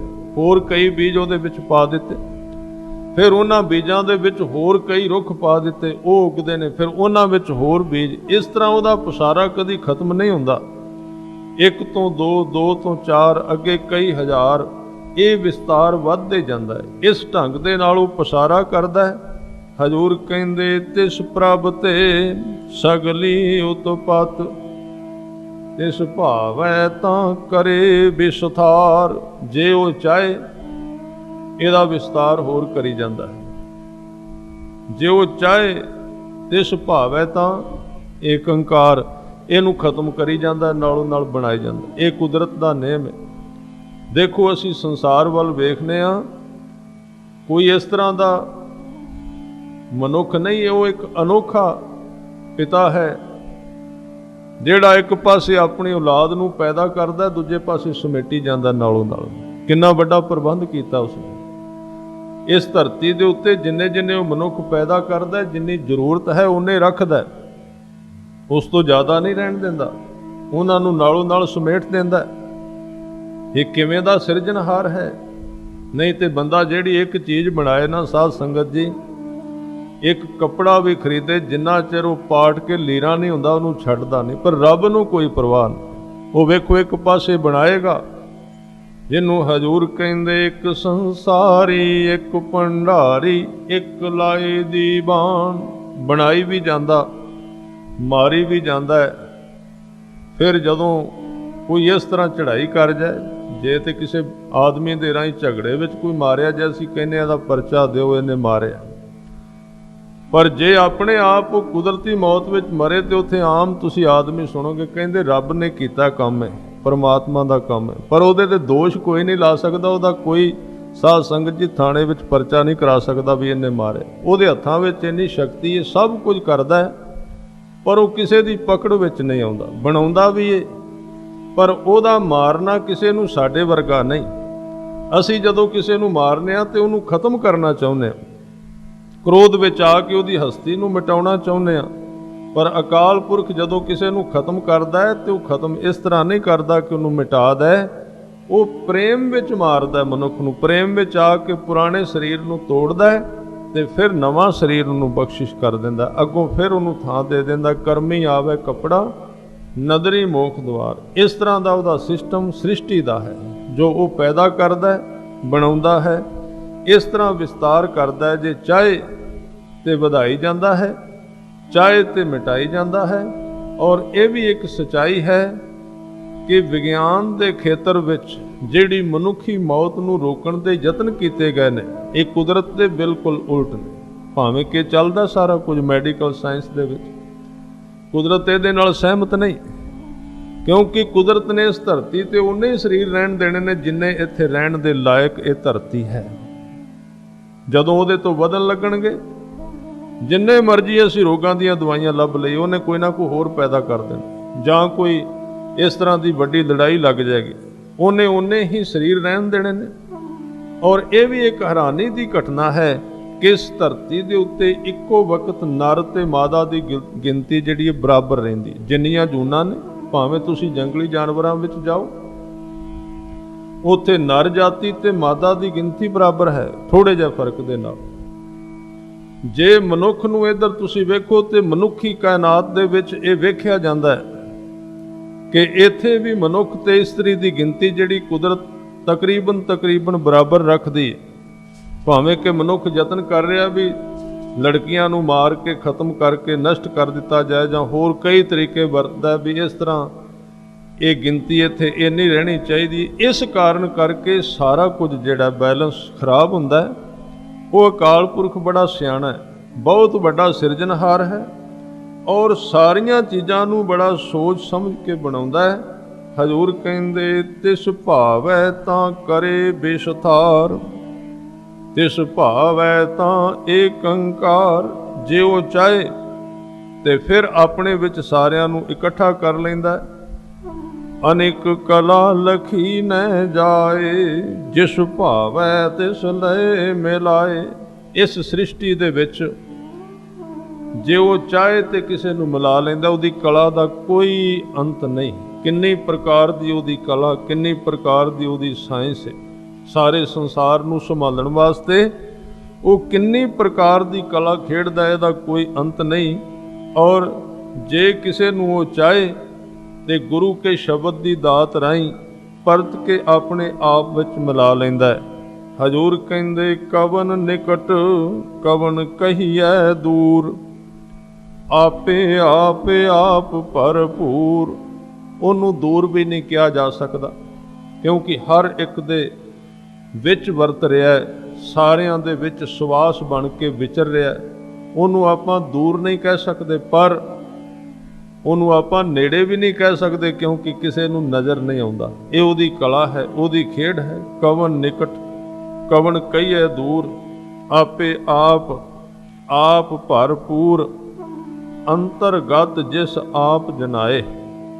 ਜਦੋਂ ਵੀ ਉਸ ਅਕਾਲ ਪੁਰਖ ਵਾਹਿਗੁਰੂ ਨੇ ਕਿਸੇ ਨੂੰ ਇਸ ਧਰਤੀ ਤੇ ਸੱਚ ਦੀ ਸੋਝੀ ਦਿੱਤੀ ਹੈ, ਤੇ ਅੰਤਰਗਤ ਦੇ ਰਾਹੀਂ, ਬਾਹਰਗਤ ਦੇ ਰਾਹੀਂ ਨਹੀਂ ਧਿਆਨ ਦੇਣਾ। ਆ ਜਿੰਨੀਆਂ ਚੀਜ਼ਾਂ ਨੇ ਨਾ, ਸਾਡੀਆਂ ਅੱਖਾਂ, ਰਸਨਾ, ਕੰਨ, ਇਹ ਸਾਰੀਆਂ ਬਾਹਰਮੁਖੀ ਇੰਦਰੀਆਂ ਨੇ ਸਾਡੀਆਂ। ਇਹਦੇ ਨਾਲ ਅਸੀਂ ਸੰਸਾਰ ਨਾਲ ਜੁੜਨਾ ਹੋਵੇ, ਕੋਈ ਆਦਮੀ ਅੱਗੋਂ ਆ ਰਿਹਾ, ਜੇ ਅੱਖਾਂ ਹੈਣ ਉਹਨੂੰ ਵੇਖੇਗਾ, ਕੰਨ ਹੈਣ ਤੇ ਉਹਦੀ ਗੱਲ ਸੁਣੇਗਾ, ਉਹਨੂੰ ਰਸਨਾ ਨਾਲ ਕੁਝ ਕਹੇਗਾ ਤਾਂ ਉਹਦੇ ਨਾਲ ਬੋਲ ਸਕੇਗਾ, ਤਾਂ ਬਾਹਰ ਸੰਬੰਧ ਜੁੜਦੇ ਨੇ। ਇਹਨੂੰ ਕਹਿੰਦੇ ਨੇ ਬਾਹਰਮੁਖੀ ਇੰਦਰੀਆਂ, ਬਾਹਰ ਦੇ ਕਨੈਕਸ਼ਨ। ਇਹਨਾਂ ਬਿਨਾਂ ਬਾਹਰ ਨਹੀਂ ਜੁੜਿਆ ਜਾ ਸਕਦਾ। ਪਰ ਇੱਥੇ ਮੈਂ ਇੱਕ ਬੇਨਤੀ ਕਰਾਂ, ਇਸ ਭੁਲੇਖੇ ਵਿੱਚ ਨਾ ਰਹਿਣਾ ਵੀ ਇਹਨਾਂ ਨਾਲ ਬੰਦਾ ਅੰਦਰ ਜੁੜ ਸਕਦਾ, ਨਹੀਂ ਜੁੜ ਸਕਦਾ। ਇਸ ਭੁਲੇਖੇ ਵਿੱਚ ਨਾ ਰਹਿਣਾ ਵੀ ਇਹਨਾਂ ਨਾਲ ਅਸੀਂ ਸ਼ਬਦ ਨਾਲ ਸਾਂਝ ਪਾ ਸਕਦੇ। ਸ਼ਬਦ ਪੜ੍ਹਿਆ ਜਾ ਸਕਦਾ, ਅੱਖਾਂ ਨਾਲ ਸੁਣਿਆ ਜਾ ਸਕਦਾ, ਹੱਥਾਂ ਨਾਲ ਸੇਵਾ ਕੀਤੀ ਜਾ ਸਕਦੀ, ਪੈਰਾਂ ਨਾਲ ਤੁਰਿਆ ਜਾ ਸਕਦਾ ਹੈ। ਪਰ ਜੇ ਕੁਛ ਗੁਰੂ ਕੀ ਬਖਸ਼ਿਸ਼ ਦਾਤ ਪ੍ਰਾਪਤ ਕਰਨੀ ਹੈ ਨਾ, ਉਹ ਇਹਨਾਂ ਚੀਜ਼ਾਂ ਦਾ ਵਿਸ਼ਾ ਨਹੀਂ। ਉਹ ਹੈ ਸਾਧ ਸੰਗਤ ਜੀ ਅੰਦਰਲਾ ਦੁਆਰਾ, ਜਿਹਨੂੰ ਅੰਤਰਗਤ ਤੀਰਥ ਮਲ ਨਾਉ ਕਹਿੰਦੇ, ਜਿਹਨੂੰ ਆਦਮੀ ਦਾ ਧਿਆਨ ਕਹਿੰਦੇ, ਜਿਹਨੂੰ ਸੁਰਤ ਕਹਿੰਦੇ ਨੇ। ਤੇ ਕਿਤੇ ਕਿਤੇ ਗੁਰਬਾਣੀ ਵਿੱਚ ਉਹਨੂੰ 10ਵਾਂ ਦੁਆਰ ਕਹਿ ਦਿੱਤਾ। 9 ਦਰਬਾਰੇ ਪ੍ਰਗਟ ਕੀਏ, 10ਵਾਂ ਗੁਪਤ ਰਖਾਇਆ। ਤੇ ਜਿਸ ਬੰਦੇ ਨੇ ਆਪਣੇ ਧਿਆਨ ਦੀ ਕਦੀ ਵਰਤੋਂ ਨਹੀਂ ਕੀਤੀ, ਆਪਾਂ ਇੱਥੇ ਵੀ ਬੈਠੇ ਆ, ਜਿਵੇਂ ਜਿਹੜੇ ਗੁਰਮੁਖ ਅਭਿਆਸ ਵਾਲੇ ਨੇ, ਉਹਨਾਂ ਦਾ ਧਿਆਨ ਟਿਕਿਆ ਹੁੰਦਾ ਇੱਕ ਥਾਂ ਤੇ ਟਿਕ ਕੇ। ਤੇ ਜਿੰਨਾ ਅਸੀਂ ਧਿਆਨ ਨੂੰ ਖਿਲਾਰ ਕੇ ਰੱਖਨੇ, ਉਨੀ ਸੋਝੀ ਘੱਟ ਆਉਂਦੀ ਸ਼ਬਦ ਦੀ, ਉਹਨਾਂ ਸਾਡਾ ਅਭਿਆਸ ਘਟ ਜਾਂਦਾ ਹੈ। ਤਾਂ ਇਸ ਥਾਂ ਤੇ ਜਿਹੜੀ ਖੋਜ ਦਾ ਇੰਦਰਾ ਹੈ ਸਾਡਾ, ਜਿਵੇਂ ਹੱਥਾਂ ਤੋਂ ਬਿਨਾਂ ਕੋਈ ਚੀਜ਼ ਨਹੀਂ ਹੱਥ ਵਿੱਚ ਫੜੀ ਜਾਂਦੀ, ਇਸ ਤਰ੍ਹਾਂ ਧਿਆਨ ਤੋਂ ਬਿਨਾਂ ਇੱਥੇ ਸ਼ਬਦ ਪਕੜ ਵਿੱਚ ਨਹੀਂ ਆਉਂਦੇ, ਸਾਂਝ ਨਹੀਂ ਬਣਦੀ। ਜਿਨ੍ਹਾਂ ਦਾ ਧਿਆਨ ਇਕਾਗਰ ਨਹੀਂ, ਤੇ ਨਾ ਜਿਹੜੇ ਯਤਨ ਹੀ ਕਰਦੇ ਨੇ, ਨਾ ਉਹਨਾਂ ਦਾ ਕੋਈ ਪ੍ਰਯੋਜਨ ਹੀ ਹੁੰਦਾ ਹੈ। ਉਹ ਧਾਰਮਿਕ ਸਥਾਨਾਂ ਤੇ ਵੀ ਇੱਕ ਮੇਲਾ ਵੇਖਣ ਵਾਸਤੇ ਆਉਂਦੇ ਨੇ, ਔਰ ਹੱਥ ਚਾੜ ਕੇ ਘਰ ਚਲੇ ਜਾਂਦੇ। ਇਸ ਤਰ੍ਹਾਂ ਸਤਿਗੁਰੂ ਕਹਿੰਦੇ ਕਿ ਅੰਤਰਗਤ ਜਿਹਦੇ ਤੇ ਕਿਰਪਾ ਕਰੇ ਨਾ ਅਕਾਲ ਪੁਰਖ ਵਾਹਿਗੁਰੂ, ਗੁਰੂ ਪੂਰਾ ਉਹਦੀਆਂ ਅੱਖਾਂ ਵਿੱਚ ਗਿਆਨ ਦਾ ਸੁਰਮਾ ਪਾ ਕੇ ਨੇਤਰਾਂ ਵਿੱਚ ਉਹਨੂੰ ਉਸ ਰਾਹ ਤੇ ਤੋਰਦਾ, ਜਿਹਨੂੰ ਕਹਿੰਦੇ ਅੰਤਰਗਤ ਜਿਸ ਆਪ ਜਣਾਏ। ਅੰਦਰ ਵਾਲੇ ਪਾਸੇ ਉਹਨੂੰ ਖਿੱਚ ਲੈਂਦਾ ਹੈ, ਔਰ ਇਸ ਅਭਿਆਸ ਦੇ ਵਿੱਚ ਉਹਨੂੰ ਕੁਝ ਜਣਾਉਂਦਾ ਹੈ, ਕੁਝ ਸਮਝ ਦੇ ਦਿੰਦਾ ਹੈ। ਹਜ਼ੂਰ ਕਹਿੰਦੇ ਨਾਨਕ ਤਿਸ ਜਨ ਆਪ ਬੁਝਾਏ।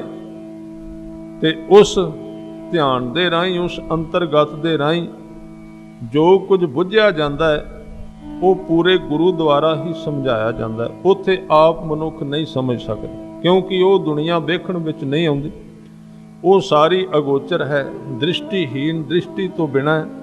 ਤਾਂ ਉਸ ਥਾਂ ਤੇ ਕਹਿੰਦੇ ਆਪ ਬੁਝਾਉਂਦਾ ਹੈ। ਤੇ ਜਿਨ੍ਹਾਂ ਨੂੰ ਇਹ ਬੁਝਾਰਤ ਬੁੱਝੀ ਗਈ, ਜਿਨ੍ਹਾਂ ਦੇ ਮਨ ਵਿੱਚ ਉਹਦੀ ਯਾਦ ਪੱਕੀ ਹੋ ਗਈ, ਟਿਕ ਗਈ, ਫਿਰ ਜਦੋਂ ਬਾਹਰ ਵੇਖਦੇ ਨੇ, ਕਹਿੰਦੇ ਸਰਬ ਭੂਤ ਆਪ ਵਰਤਾਰਾ। ਭੂਤ ਦੇ ਅਰਥ ਨੇ ਸਾਰੇ ਸਰੀਰ। ਵੈਸੇ ਭੂਤ ਦੇ ਅਰਥ ਤੱਤ ਵੀ ਹੁੰਦੇ ਨੇ, ਜਿਵੇਂ 5 ਤੱਤ ਨੇ, ਉਹਨੂੰ ਕਹਿੰਦੇ ਜਿਹੜੀ ਵਿਦਿਆ ਪੜ੍ਹਾਈ ਜਾਂਦੀ ਹੈ ਸਾਇੰਸ ਦੀ, ਉਹਦੇ ਵਿੱਚ ਇੱਕ ਪੂਰੀ ਦੀ ਪੂਰਾ ਸਬਜੈਕਟ ਹੈ, ਉਹਨੂੰ ਕਹਿੰਦੇ ਭੌਤਿਕ ਵਿਗਿਆਨ। ਉਹ ਭੌਤਿਕ ਭੂਤ ਤੋਂ ਬਣਿਆ। ਭੂਤ ਦਾ ਅਰਥ ਹੈ ਤੱਤ, ਜਿਵੇਂ 5 ਤੱਤ ਨੇ ਸਾਡੇ, ਜਿਨ੍ਹਾਂ ਨਾਲ ਸਰੀਰ ਬਣਿਆ। ਇੱਥੇ ਭੂਤ ਦੇ ਅਰਥ ਹੋਣਗੇ ਸਰੀਰ। ਕਹਿੰਦੇ ਸਾਰੇ ਹੀ ਸਰੀਰਾਂ ਵਿੱਚ ਸਰਬ ਭੂਤ ਆਪ ਵਰਤਾਰਾ, ਆਪ ਵਰਤ ਰਿਹਾ। ਪਰ ਇਹ ਉਹਨਾਂ ਨੂੰ ਦਿਸੇਗਾ ਜਿਨ੍ਹਾਂ ਦੀ ਅੱਖ ਵਿੱਚ ਗੁਰੂ ਨੇ ਗਿਆਨ ਦਾ ਸੁਰਮਾ ਪਾਇਆ, ਦੂਜਿਆਂ ਨੂੰ ਨਹੀਂ। ਜਿਵੇਂ ਕਿ ਭਗਤ ਨਾਮਦੇਵ ਜੀ ਦਾ ਇੱਕ ਸ਼ਬਦ ਆਉਂਦਾ, ਕਿਤੇ ਕਿਤੇ ਉਹਨਾਂ ਦਾ ਜਿਹੜੇ ਸ਼ਬਦ ਨੇ ਉਹ ਮੰਦਰ ਦੀ ਵਿਆਖਿਆ ਕਰ ਦਿੰਦੇ, ਪੂਜਾ ਦੀ ਗੱਲ ਕਰਦੇ ਨੇ। ਜਿਵੇਂ ਕਿ ਦੁੱਧ ਪਿਆਉਣ ਵਾਲਾ ਸ਼ਬਦ ਆਉਂਦਾ, ਦੂਧ ਪੀਓ ਗੋਬਿੰਦੇ ਰਾਏ, ਦੂਧ ਪੀਓ ਮੇਰੋ ਮਨ ਪਤੀ ਆਏ। ਕਈ ਸੱਜਣ ਇਹਦੇ ਤੋਂ ਅੰਦਾਜ਼ਾ ਲਾ ਲੈਂਦੇ ਨੇ ਵੀ ਉਹ ਤੇ ਮੂਰਤੀਆਂ ਦੇ ਪੁਜਾਰੀ ਸਨ। ਪਰ ਇੱਕ ਦਿਨ ਆਪਾਂ ਇਹਦੀ ਵਿਚਾਰ ਪੂਰਾ ਸਮਾਂ ਕੀਤੀ ਸੀ। ਵੀ ਉਹ ਮੂਰਤੀ ਦੇ ਪੁਜਾਰੀ ਨਹੀਂ, ਪਰ ਉਹਨਾਂ ਨੇ ਦੁੱਧ ਜ਼ਰੂਰ ਪਿਆਇਆ ਉਸ ਥਾਂ ਤੇ। ਉਹ ਵਿਸ਼ਾ ਆਪਾਂ ਕਹਿ ਚੁੱਕੇ ਹਾਂ ਪਹਿਲਾਂ। ਪਰ ਉਹ ਕਿਸੇ ਇੱਕ ਮਜ਼ਹਬ ਦੀਆਂ ਦੀਵਾਰਾਂ ਵਿੱਚ ਬੱਝੇ ਹੋਏ ਨਹੀਂ ਕਿ ਉਹ ਮੰਦਿਰ ਵਿੱਚ ਰੱਬ ਨੂੰ ਜਾਣਦੇ ਨੇ ਤੇ ਮਸਜਿਦ ਵਿੱਚ ਨਹੀਂ ਜਾਣਦੇ। ਉਹ ਜਿਹੜੇ ਫਕੀਰ ਨੇ ਅਬਦਾਲੀ, ਉਹ ਸਿਰ ਤੇ ਕੁਲਾ ਬੰਨ੍ਹਦੇ ਨੇ ਤੇ ਪੈਰ ਵਿੱਚ ਖੜਾਵਾਂ ਪਾਉਂਦੇ ਨੇ। ਕਹਿੰਦੇ ਮੇਰਾ ਜਿਹੜਾ ਰੱਬ ਹੈ ਨਾ, ਉਹਨੇ ਆਕਾਸ਼ ਦੀ ਪੱਗ ਬੰਨੀ ਹੋਈ ਹੈ। ਸਾਰਾ ਆਕਾਸ਼ ਜਿਹੜਾ, ਜਿਨ ਆਕਾਸ਼ ਕੁਲਾ ਸਿਰ ਕੀਨੀ, ਰੱਬ ਨੇ ਆਕਾਸ਼ ਰੂਪੀ ਪੱਗ ਬੰਨੀ ਹੋਈ ਆਪਣੇ ਸਿਰ ਤੇ, ਇੰਨਾ ਵੱਡਾ ਹੈ ਉਹ। ਕੌਂਸੈ ਸਪਤ ਪਿਆਲਾ ਤੇ 7 ਪਤਾਲ ਜਿਹੜੇ ਨੇ ਉਹਦੀਆਂ, ਕੌਂਸੈ ਦਾ ਅਰਥ ਉਹਦੀਆਂ ਆ ਜਿਹੜੀਆਂ ਪੈਰਾਂ ਵਿੱਚ ਪਹਿਨਦੇ ਨੇ ਖੜਾਵਾਂ, ਇਹ ਉਹਨੇ ਖੜਾਵਾਂ ਬਣਾਈਆਂ। ਯਾਨੀ ਕਿ ਸਾਰੀ ਸ੍ਰਿਸ਼ਟੀ ਵਿੱਚੋਂ ਉਹਦੇ ਦਰਸ਼ਨ ਕਰ ਲੈਣੇ। ਇਹ ਉਹਨਾਂ ਨੂੰ ਮਿਲੇ ਜਿਨ੍ਹਾਂ ਨੂੰ ਗਿਆਨ ਅੰਜਨ ਗੁਰ ਦੀਆ, ਉਹਨਾਂ ਨੂੰ ਪ੍ਰਾਪਤੀ ਹੋਈ। ਉਹਨਾਂ ਸਾਰਿਆਂ ਦੇ ਵਿੱਚ ਦੀਦਾਰ ਕੀਤੇ। ਕਹਿੰਦੇ ਸਰਬ ਭੂਤ ਆਪ ਵਰਤਾਰਾ। ਐਸੇ ਲੋਕ ਸਾਰਿਆਂ ਸਰੀਰਾਂ ਵਿੱਚ ਅਕਾਲ ਪੁਰਖ ਦੇ ਦਰਸ਼ਨ ਕਰਦੇ ਨੇ। ਪਰ ਜਿਹੜੇ ਸਾਧ ਸੰਗਤ ਜੀ ਕੇਵਲ ਬਿਆਨੀ ਤੌਰ ਤੇ ਇਹ ਚੀਜ਼ਾਂ ਆਪਾਂ ਕਈ ਵਾਰੀ ਮੰਨ ਲੈਂਦੇ ਹਾਂ, ਸਾਰਿਆਂ ਵਿੱਚ ਰੱਬ ਵਸਦਾ, ਦਇਆ ਕਰਨੀ ਚਾਹੀਦੀ, ਬਹੁਤ ਕੁਝ ਕਿਹਾ ਜਾਂਦਾ। ਮੈਂ ਛੋਟੀ ਜਿਹੀ ਘਟਨਾ ਪੜ੍ਹੀ ਜਿਹਦੇ ਵਿੱਚ ਬਹੁਤ ਹੀ ਮਹੱਤਵਪੂਰਨ ਇੱਕ ਸੱਚ ਹੈ। ਕਹਿੰਦੇ ਨੇ ਕੋਈ ਧਾਰਮਿਕ ਸੱਜਣ ਕਿਸੇ ਸਭਾ ਵਿੱਚ ਜਾ ਰਿਹਾ ਸੀ, ਸੈਮੀਨਾਰ ਤੇ ਜਾ ਰਿਹਾ ਸੀ। ਉੱਥੇ ਸਭਾ ਸੀ, ਸਾਰੇ ਵਿਦਵਾਨਾਂ ਨੇ ਬੋਲਣਾ ਸੀ।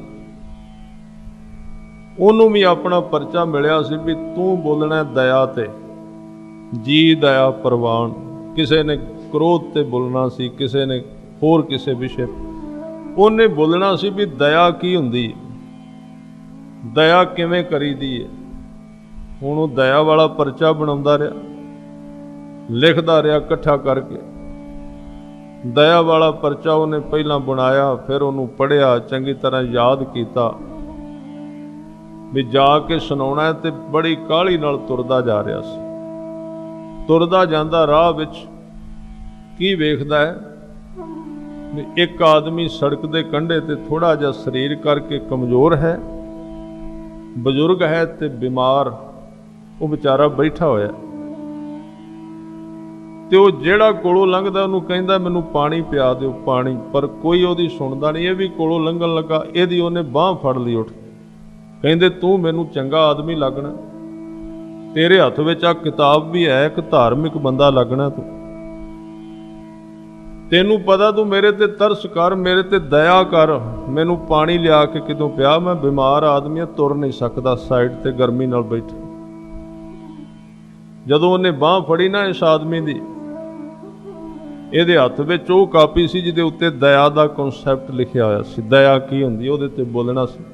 ਇਹਨੇ ਝਟਕਾ ਦੇ ਕੇ ਬਾਂਹ ਛਡਾਈ, ਉਹਨੂੰ ਪਰੇ ਧੱਕਾ ਮਾਰ ਦਿੱਤਾ। ਕਹਿਣ ਲੱਗਾ ਮੇਰਾ ਟਾਈਮ ਹੋ ਗਿਆ, ਟਾਈਮ ਨਾ ਖਰਾਬ ਕਰ, ਮੈਂ ਜਾ ਕੇ ਦਇਆ ਤੇ ਬੋਲਣਾ, ਮੇਰੇ ਕੋਲ ਟਾਈਮ ਨਹੀਂ, ਤੈਨੂੰ ਪਾਣੀ ਦਾ ਘੁੱਟ ਪਿਆ ਦੇ। ਇਹ ਸੰਸਾਰ ਦੀ ਦਇਆ ਇਸ ਤਰ੍ਹਾਂ ਦੀ ਸਾਧ ਸੰਗਤ, ਇੱਥੇ ਕਨਸੈਪਟ ਤੇ ਲੈਸਨ ਹੀ ਹੁੰਦੇ ਨੇ, ਲੋਕ ਇੱਕ ਦੂਜੇ ਨੂੰ ਪੜ੍ਹਾਉਂਦੇ ਨੇ, ਅਸਲ ਵਿੱਚ ਉਹ ਜ਼ਿੰਦਗੀ ਵਿੱਚ ਲਾਗੂ ਨਹੀਂ ਕੀਤੇ ਜਾਂਦੇ। ਜਿਹੜੀ ਅਸਲੀਅਤ ਅੰਦਰੋਂ ਉਪਜੀ ਚੀਜ਼ ਹੈ ਉਹ ਐਕਸ਼ਨ ਵਿੱਚ ਆਏਗੀ, ਕਰਮ ਵਿੱਚ ਆਏਗੀ, ਮਨੁੱਖ ਉਹਨੂੰ ਕਰੇਗਾ। ਇਸ ਦਸ਼ਾ ਦੇ ਵਿੱਚ ਜਿੱਥੇ ਗੁਰੂ ਅਰਜਨ ਦੇਵ ਸਾਹਿਬ ਕਹਿ ਰਹੇ ਨੇ, ਉਹ ਸਾਰਿਆਂ ਦੇ ਵਿੱਚ ਉਹਨੂੰ ਵੇਖ ਕੇ ਸੇਵਾ ਸ਼ੁਰੂ ਹੀ ਅਸਲ ਵਿੱਚ ਉੱਥੋਂ ਹੁੰਦੀ, ਜਦੋਂ ਮਨੁੱਖ ਸਾਰਿਆਂ ਦੇ ਵਿੱਚੋਂ ਉਹਨੂੰ ਵੇਖ ਲੈਂਦਾ। ਉਸ ਤੋਂ ਪਹਿਲਾਂ ਸੇਵਾ ਨਹੀਂ। ਔਰ ਸੇਵਾ ਕਰੀਦੀ ਤਾਂ ਹੈ ਕਿ ਇਹਨਾਂ ਸਰੀਰਾਂ ਵਿੱਚ ਉਸ ਇੱਕ ਨੂੰ ਕੁਝ ਛਕਾਇਆ ਜਾਏ ਜੋ ਸਾਰਿਆਂ ਹੀ ਸਰੀਰਾਂ ਦੇ ਵਿੱਚ ਵਿਚਰ ਰਿਹਾ ਹੈ, ਵੈਰ ਵਿਰੋਧ ਨੂੰ ਖਤਮ ਕਰਨ ਵਾਸਤੇ। ਤਾਂ ਇਸ ਢੰਗ ਦੇ ਨਾਲ ਕਹਿੰਦੇ ਸਾਰਿਆਂ ਵਿੱਚ ਆਪ ਵਰਤਦਾ ਹੈ।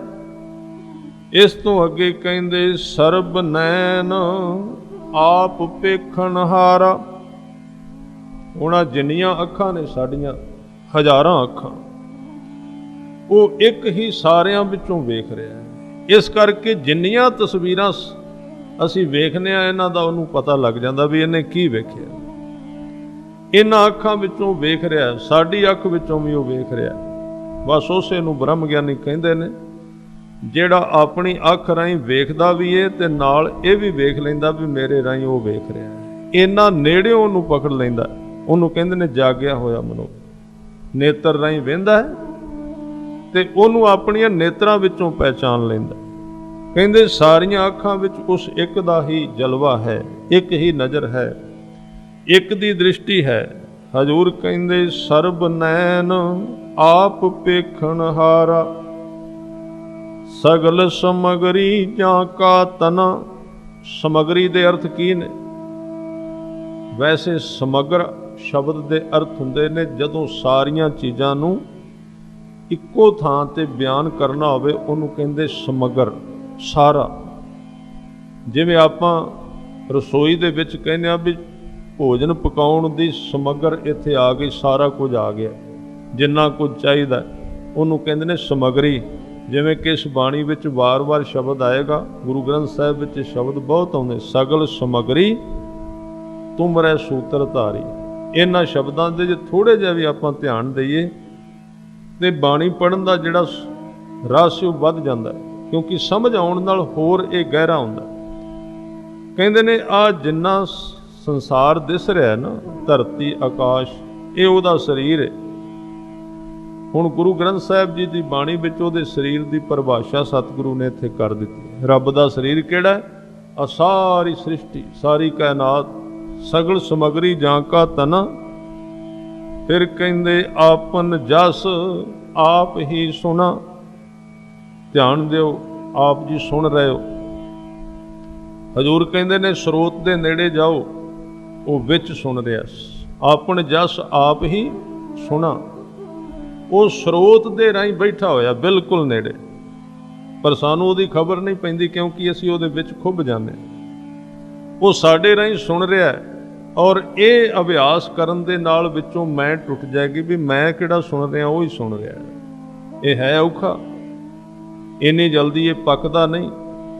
ਪਰ ਜਿਹੜਾ ਗੁਰੂ ਕਾ ਸਿੱਖ ਜਿਉਂ-ਜਿਉਂ ਕਮਾਈ ਕਰਦਾ ਉਹਨੂੰ ਪ੍ਰਤੀਤ ਹੁੰਦਾ ਨਾ ਮੈਂ ਦੇਖਣਾ, ਨਾ ਮੈਂ ਸੁਣਨਾ। ਸੁਣ ਵੀ ਹੋ ਰਿਹਾ, ਦੇਖ ਵੀ ਹੋ ਰਿਹਾ ਹੈ, ਖਾ ਵੀ ਹੋ ਰਿਹਾ ਹੈ, ਮੈਂ ਲੈਸ ਹੋ ਜਾਂਦੀ ਵਿੱਚੋਂ।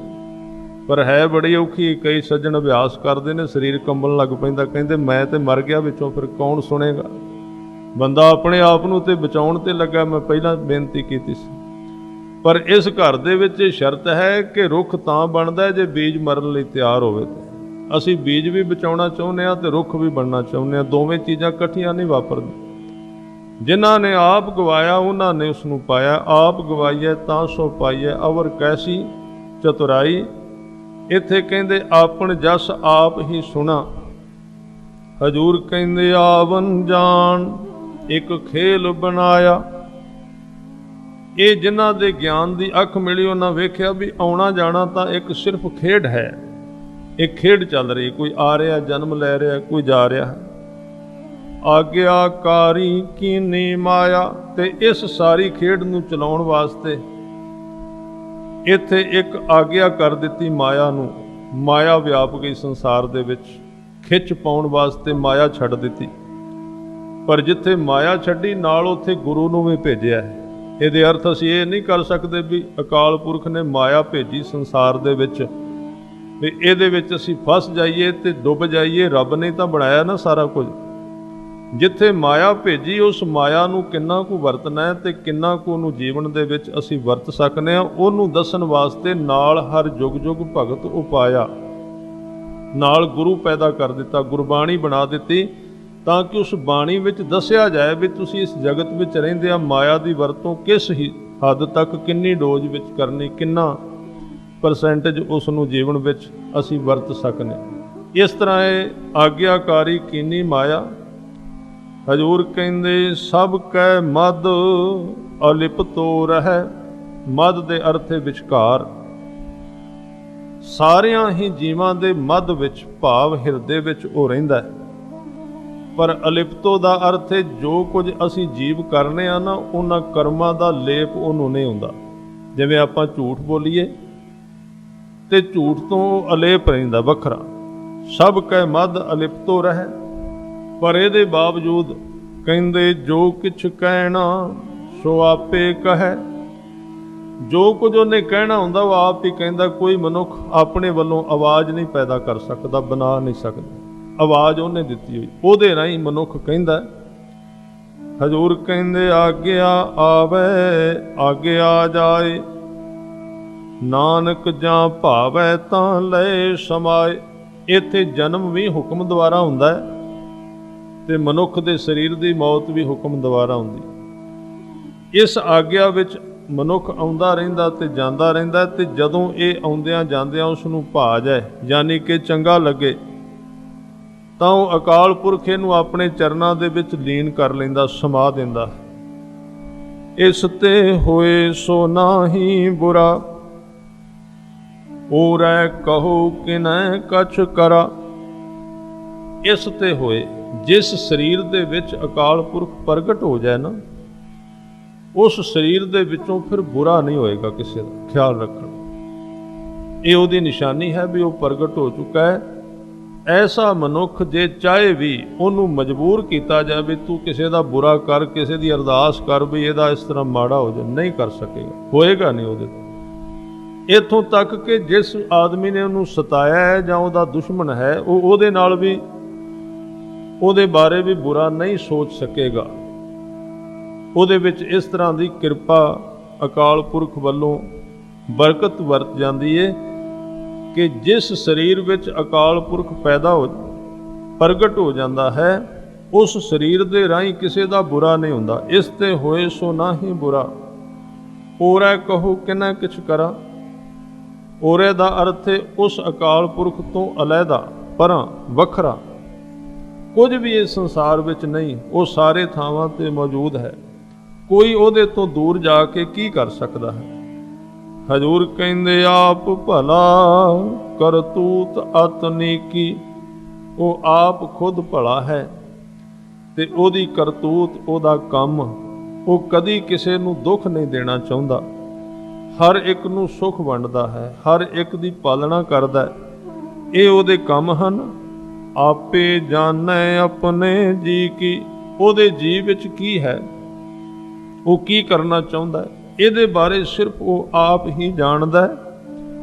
ਹਜ਼ੂਰ ਕਹਿੰਦੇ ਆਪ ਸਾਚ ਧਾਰੀ ਸਭ ਸਾਚ। ਧਾਰੀ ਦੇ ਅਰਥ ਹੈ ਧਾਰਨ ਕੀਤੀ ਹੋਈ ਫੜੀ। ਉਹ ਆਪ ਸਦਾ ਕਾਇਮ ਰਹਿਣ ਵਾਲਾ ਹੈ ਤੇ ਜਿਸ ਸ਼ਕਤੀ ਦੇ ਰਾਹੀਂ ਉਹਨੇ ਇਸ ਸਾਰੀ ਸ੍ਰਿਸ਼ਟੀ ਨੂੰ ਫੜਿਆ ਹੋਇਆ, ਧਾਰਨ ਕੀਤਾ ਹੋਇਆ, ਯਾਨੀ ਕਿ ਚਲਾ ਰਿਹਾ ਹੈ, ਉਹ ਸ਼ਕਤੀ ਵੀ ਸਾਚ। ਸਾਚ ਦਾ ਅਰਥ ਕਾਇਮ ਰਹਿਣ ਵਾਲੀ। ਇਹਦੇ ਅਰਥ ਨੇ ਸ਼ਬਦ ਹੈ, ਉਹ ਨਾਮ ਹੈ ਪ੍ਰਭੂ ਦਾ, ਜਿਹਨੂੰ ਕਹਿੰਦੇ ਨੇ ਕਿ ਉਤਪਤ ਪਰਲੋ ਸ਼ਬਦੇ ਹੋਵੇ, ਸ਼ਬਦੇ ਹੀ ਫਿਰ ਉਪਤ ਹੋਵੇ। ਉਹ ਚੀਜ਼, ਉਹ ਜਿਹੜਾ ਸ਼ਬਦ ਹੈ ਨਾ, ਜਿਹਨੂੰ ਗੁਰੂ ਅਮਰਦਾਸ ਕਹਿੰਦੇ ਸਾਚ ਨਾਮ ਆਧਾਰ ਮੇਰਾ, ਜਿਨ ਭੁੱਖਾਂ ਸਭ ਗਵਾਈਆਂ, ਉਹ ਵੀ ਸਦਾ ਹੀ ਕਾਇਮ ਰਹਿੰਦਾ। ਉਹ ਆਪ ਵੀ ਕਾਇਮ ਹੈ। ਆਪ ਸਾਚ ਧਾਰੀ ਸਭ ਸਾਚ। ਹਜ਼ੂਰ ਕਹਿੰਦੇ ਓਤ ਪੋਤ ਆਪਨ ਸੰਗ ਰਾਚ। ਇਹ ਵਖਰੇਵਾਂ ਵੀ ਉਹਨੇ ਆਪ ਬਣਾਇਆ, ਸ੍ਰਿਸ਼ਟੀ ਵੀ ਉਹਨੇ ਆਪ ਬਣਾਈ ਹੈ, ਪਰ ਇਹਦੇ ਵਿੱਚ ਤਾਣੇ ਪੇਟੇ ਵਾਂਗ ਉਹ ਬਲੇਟਿਆ ਹੋਇਆ ਹੈ। ਓਤ ਪੋਤ, ਜਿਵੇਂ ਕਿ ਕਿਸੇ ਕੱਪੜੇ ਦੇ ਉੱਤੇ ਧਾਗੇ ਨਾਲ ਫੁੱਲ ਦੀ ਕਢਾਈ ਕੀਤੀ ਜਾਂਦੀ ਹੈ, ਭਾਵੇਂ ਕਿ ਉਹ ਫੁੱਲ ਵੱਖਰਾ ਦਿਸਦਾ ਪਰ ਉਹ ਕੱਪੜੇ ਨਾਲ ਇੱਕ ਹੋ ਜਾਂਦਾ। ਇਸ ਤਰ੍ਹਾਂ ਅਕਾਲ ਪੁਰਖ ਸਾਰੇ ਸਰੀਰਾਂ ਦੇ ਵਿੱਚ ਪਰੋਇਆ ਹੋਇਆ ਇੱਕ ਹੈ, ਸਾਰਿਆਂ ਦੇ ਵਿੱਚ ਉਹਦਾ ਨਿਵਾਸ ਹੈ। ਓਤ ਪੋਤ ਆਪਨ ਸੰਗ, ਆਪਣੇ ਨਾਲ ਆਪ ਹੀ ਬਲੇਟਿਆ ਹੋਇਆ, ਭਾਵ ਮਿਲਿਆ ਹੋਇਆ, ਤਾਂ ਕਿ ਗਤ ਮਿਤ ਕਹੀ ਨਾ ਜਾਏ। ਉਹਦੀ ਗਤ ਦੇ ਅਰਥ ਨੇ ਚਾਲ, ਅਵਸਥਾ ਨੂੰ ਬਿਆਨ ਨਹੀਂ ਕੀਤਾ ਜਾ ਸਕਦਾ। ਮਿਤ ਦਾ ਭਾਵ ਹੈ ਸ਼ਕਤੀ। ਉਹਦੀ ਸ਼ਕਤੀ ਨੂੰ ਵੀ ਮਿਤ ਨੂੰ ਮਿਣਿਆ ਨਹੀਂ ਜਾ ਸਕਦਾ। ਦੂਸਰ ਹੋਏ ਤਾਂ ਸੋਚੀ ਪਾਏ। ਕੋਈ ਉਹਦੇ ਬਰਾਬਰ ਦਾ ਸ਼ਕਤੀਵਾਨ ਹੋਵੇ ਤੇ ਉਹਨੂੰ ਮਿਣ ਸਕੇ, ਉਹਨੂੰ ਨਾਪ ਸਕੇ। ਤਿਸ ਕਾ ਕੀਆ ਸਭ ਪਰਮਾਨ, ਗੁਰ ਪ੍ਰਸਾਦ ਨਾਨਕ ਇਹ ਜਾਨ। ਇਹ ਸਾਰੀਆਂ ਦਾਤਾਂ ਕਿਵੇਂ ਮਿਲ ਸਕਦੀਆਂ ਨੇ, ਉਹਦੀ ਵਿਧੀ ਕਿਹੜੀ ਹੈ? ਸਤਿਗੁਰੂ ਕਹਿੰਦੇ ਤੂੰ ਇੱਕ ਵਿਧੀ ਦੀ ਵਰਤੋਂ ਕਰ, ਉਹ ਹੈ ਕਿ ਤਿਸ ਕਾ ਕੀਆ ਸਭ ਪ੍ਰਵਾਨ। ਪ੍ਰਵਾਨ ਕਰ ਲੈ ਜੀਵਨ, ਆਪਣੇ ਜੀਵਨ ਦੀਆਂ ਜਿੱਥੇ ਅਕਾਲ ਪੁਰਖ ਨੇ ਹੱਦਾਂ ਬਣਾ ਦਿੱਤੀਆਂ ਨੇ, ਉਹਨਾਂ ਹੱਦਾਂ ਨੂੰ ਤੂੰ ਪ੍ਰਵਾਨ ਕਰ। ਜਿੱਥੇ ਤੈਨੂੰ ਜਨਮ ਦਿੱਤਾ, ਜਿੱਥੇ ਤੂੰ ਰਹਿ ਰਿਹਾ, ਜਿਵੇਂ ਦਾ ਘਰ-ਬਾਰ, ਜਿਵੇਂ ਦੇ ਤੈਨੂੰ ਪਦਾਰਥ ਸਾਧਨ ਮਿਲੇ ਨੇ, ਉਹਨਾਂ ਵਿੱਚ ਖੁਸ਼ ਰਹਿ। ਜਦੋਂ ਤੂੰ ਇਸ ਸਾਧਨਾਂ ਨੂੰ ਪਕਾ ਲਏਗਾ, ਬਸ ਇਹ ਰਸਤਾ ਹੈ ਸਭ ਤੋਂ, ਜਿਹੜਾ ਗੁਰੂ ਗ੍ਰੰਥ ਸਾਹਿਬ ਪਾਤਸ਼ਾਹ ਨੇ ਸਾਰਿਆਂ ਰਸਤਿਆਂ ਵਿੱਚੋਂ ਇਹ ਬਹੁਤਾ ਸਰਲ ਬਣਾਇਆ। क्योंकि शुरू में ही कह दिता भी हुक्म रजाई चलना नानक लिखिया नाल। ਇਹਦਾ मतलब है कि वो सरल विधि है, भावें कि वो कठिन भी है किसी थां ते मन नूं तोड़न वाली, पर ये किरपा गुर प्रसाद द्वारा, गुरु की किरपा द्वारा इस सारे जो उपदेश ने उन्होंने जानिया जा सकता है। जो जानै तिस सदा सुख होए, आप मिलाहे लए प्रभ सोए। आ जो अष्टपदी विच ज्ञान अंजन की गल कीती, जिन्हां ने वो प्राप्त कर लिया है उन्हां नूं सदा ही सुख मिलिया। जो जानै, जो जान लैंदे ने इस अवस्था नूं, उन्हां नूं सदा ही सुख की प्राप्ति हुंदी है। और अकाल पुरख वैगुरू आप उन्हां नूं अपने चरनां विच मिला लैंदा, थां दे दिंदा है। हजूर कहंदे ओह धनवंत कुलवंत पतवंत, वो लोग धनवान हन, उन्हां कोल वैगुरू दे नाम दा धन है। और कुलवान उच्ची कुल वाले हन, उन्हां दी इज्जत लोक परलोक दे अंदर है। जीवन मुकत जिस हृदय भगवंत, जिस मनुख दे हिरदे विच भगवंत वैगुरू अकाल पुरख निवास करे, जिस हिरदे दे विच वस जाए, वो मनुख जिउंदियां ही, जीवन दे रहिंदियां, शरीर दे रहिंदियां जीवन मुक्त हो जाता है। धन धन धन जन आया, जिस प्रसाद सब जगत तराया। हुण ऐसा जिहड़ा जन है जो सारी इस अष्टपदी विच जिहदियां जीवन दियां कला बरकतां वर्णन कीतियां गईयां, वो मनुख एक ऐसी कला लभ लैंदा, उन्होंने मिल जाती है। वो आया होया भी धनता दे योग है, और ਉਹਦੇ ਵਿੱਚ एक रहमत आ जाती कि सब जगत तराया। जिन्ने लोग तरने चाहन ਉਹਦੇ ਰਾਹੀਂ तर सकते हैं, ਉਹਦੇ ਵਿੱਚ कोई कमी नहीं आती। जिवें दीवा कदी नहीं घटदा, दीवे तो एक दीवा बालो, दो बालो, 3 4 10 20 हज़ार जिन्ने मर्जी दीवे बाले जा सकते। हाँ, ਜਿਹੜਾ ਦੀਵਾ ਉਹਦੇ ਤੋਂ ਅੱਗੇ ਬਲਣਾ ਉਹਦੇ ਵਿੱਚ ਬੱਤੀ ਹੋਣੀ ਚਾਹੀਦੀ। ਕਈ ਵਾਰੀ ਸਾਨੂੰ ਭੁਲੇਖਾ ਪਏਗਾ ਵੀ ਜਗਦਾ ਦੀਵਾ ਸਾਹਮਣੇ ਹੈ, ਅਸੀਂ ਜਗ ਜਾਾਂਗੇ ਸਿੱਧੇ। ਤੇ ਜੇ ਉਹਦੇ ਵਿੱਚ ਬੱਤੀ ਨਾ ਹੋਈ ਤੇ ਉਹਦੇ ਸਾਹਮਣੇ ਕਰੀ ਰੱਖੋ, ਕਿਵੇਂ ਬਲੇਗੀ? ਬੱਤੀ ਤਾਂ ਉਸ ਦੀਵੇ ਦੀ ਆਪਣੀ ਹੋਣੀ ਚਾਹੀਦੀ।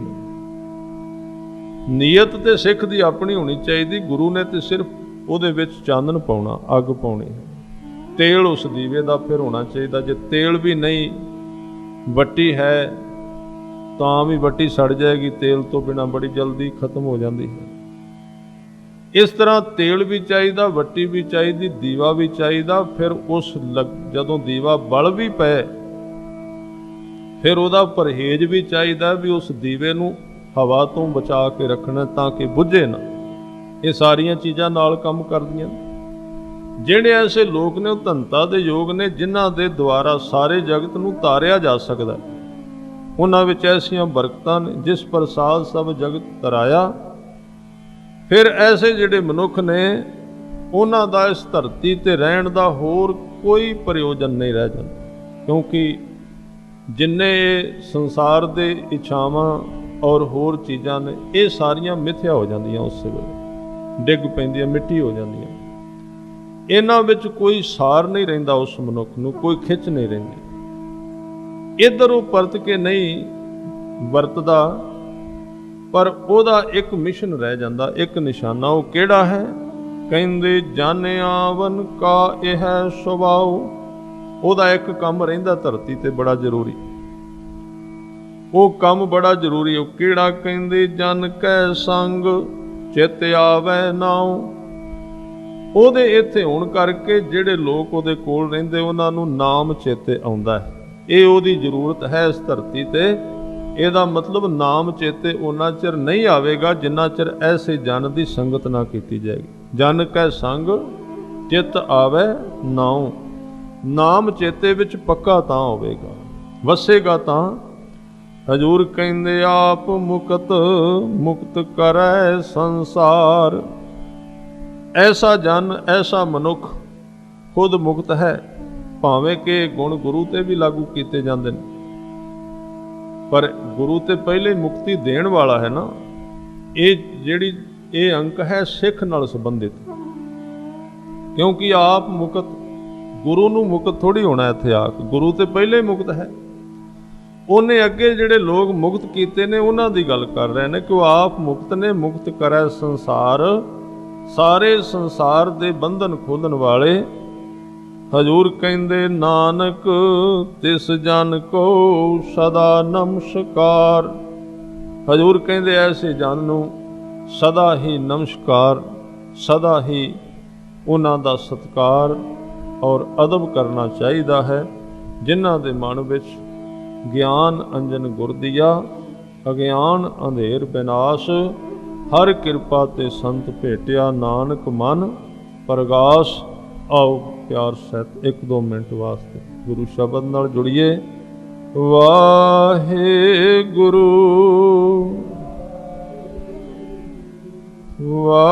वाहेगुरु वाहेगुरु वाहेगुरु वाहेगुरु वाहेगुरु वाहेगुरु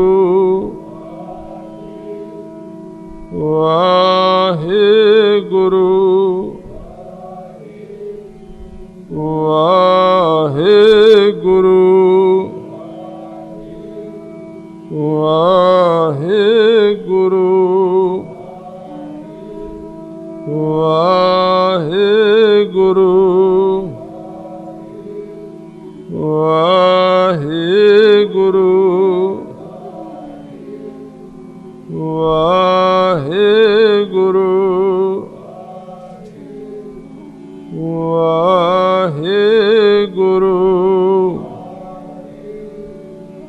सो कल शाम के दीवान विच आपां फिर जो एक अष्टपदी बची है, ये 2 दिनों के शाम के दीवाना आप विचारांगे।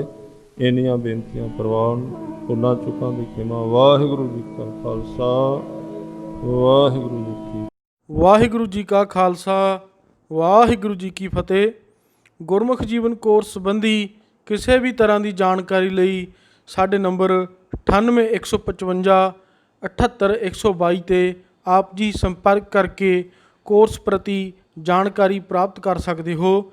कोर्स करन दे जो तरीके हैं, आप जी डाक राही किताबां मंगवा के अपने घर बैठे ये कोर्स कर सकते हो, जां फिर विदेशों में जो संगतां हैं जां जो पंजाब तो दूर हैं उन्हां लई ਗਿਆਨੀ जी ਵੱਲੋਂ अपने नाम ते जो वैबसाइट है www.gyanikulwantsingh.com, इस वैबसाइट उपर तुसी ऑनलाइन भी कोर्स कर सकते हो। गुरमुख जीवन कोर्स की रजिस्ट्रेशन किस तरह करवानी है जां किताबां मंगवाउण लई 9815 78122 उपर कॉल करके तुसी सारी जानकारी प्राप्त कर सकते हो जी। वाहिगुरू जी का खालसा, वाहिगुरू जी की फतेह।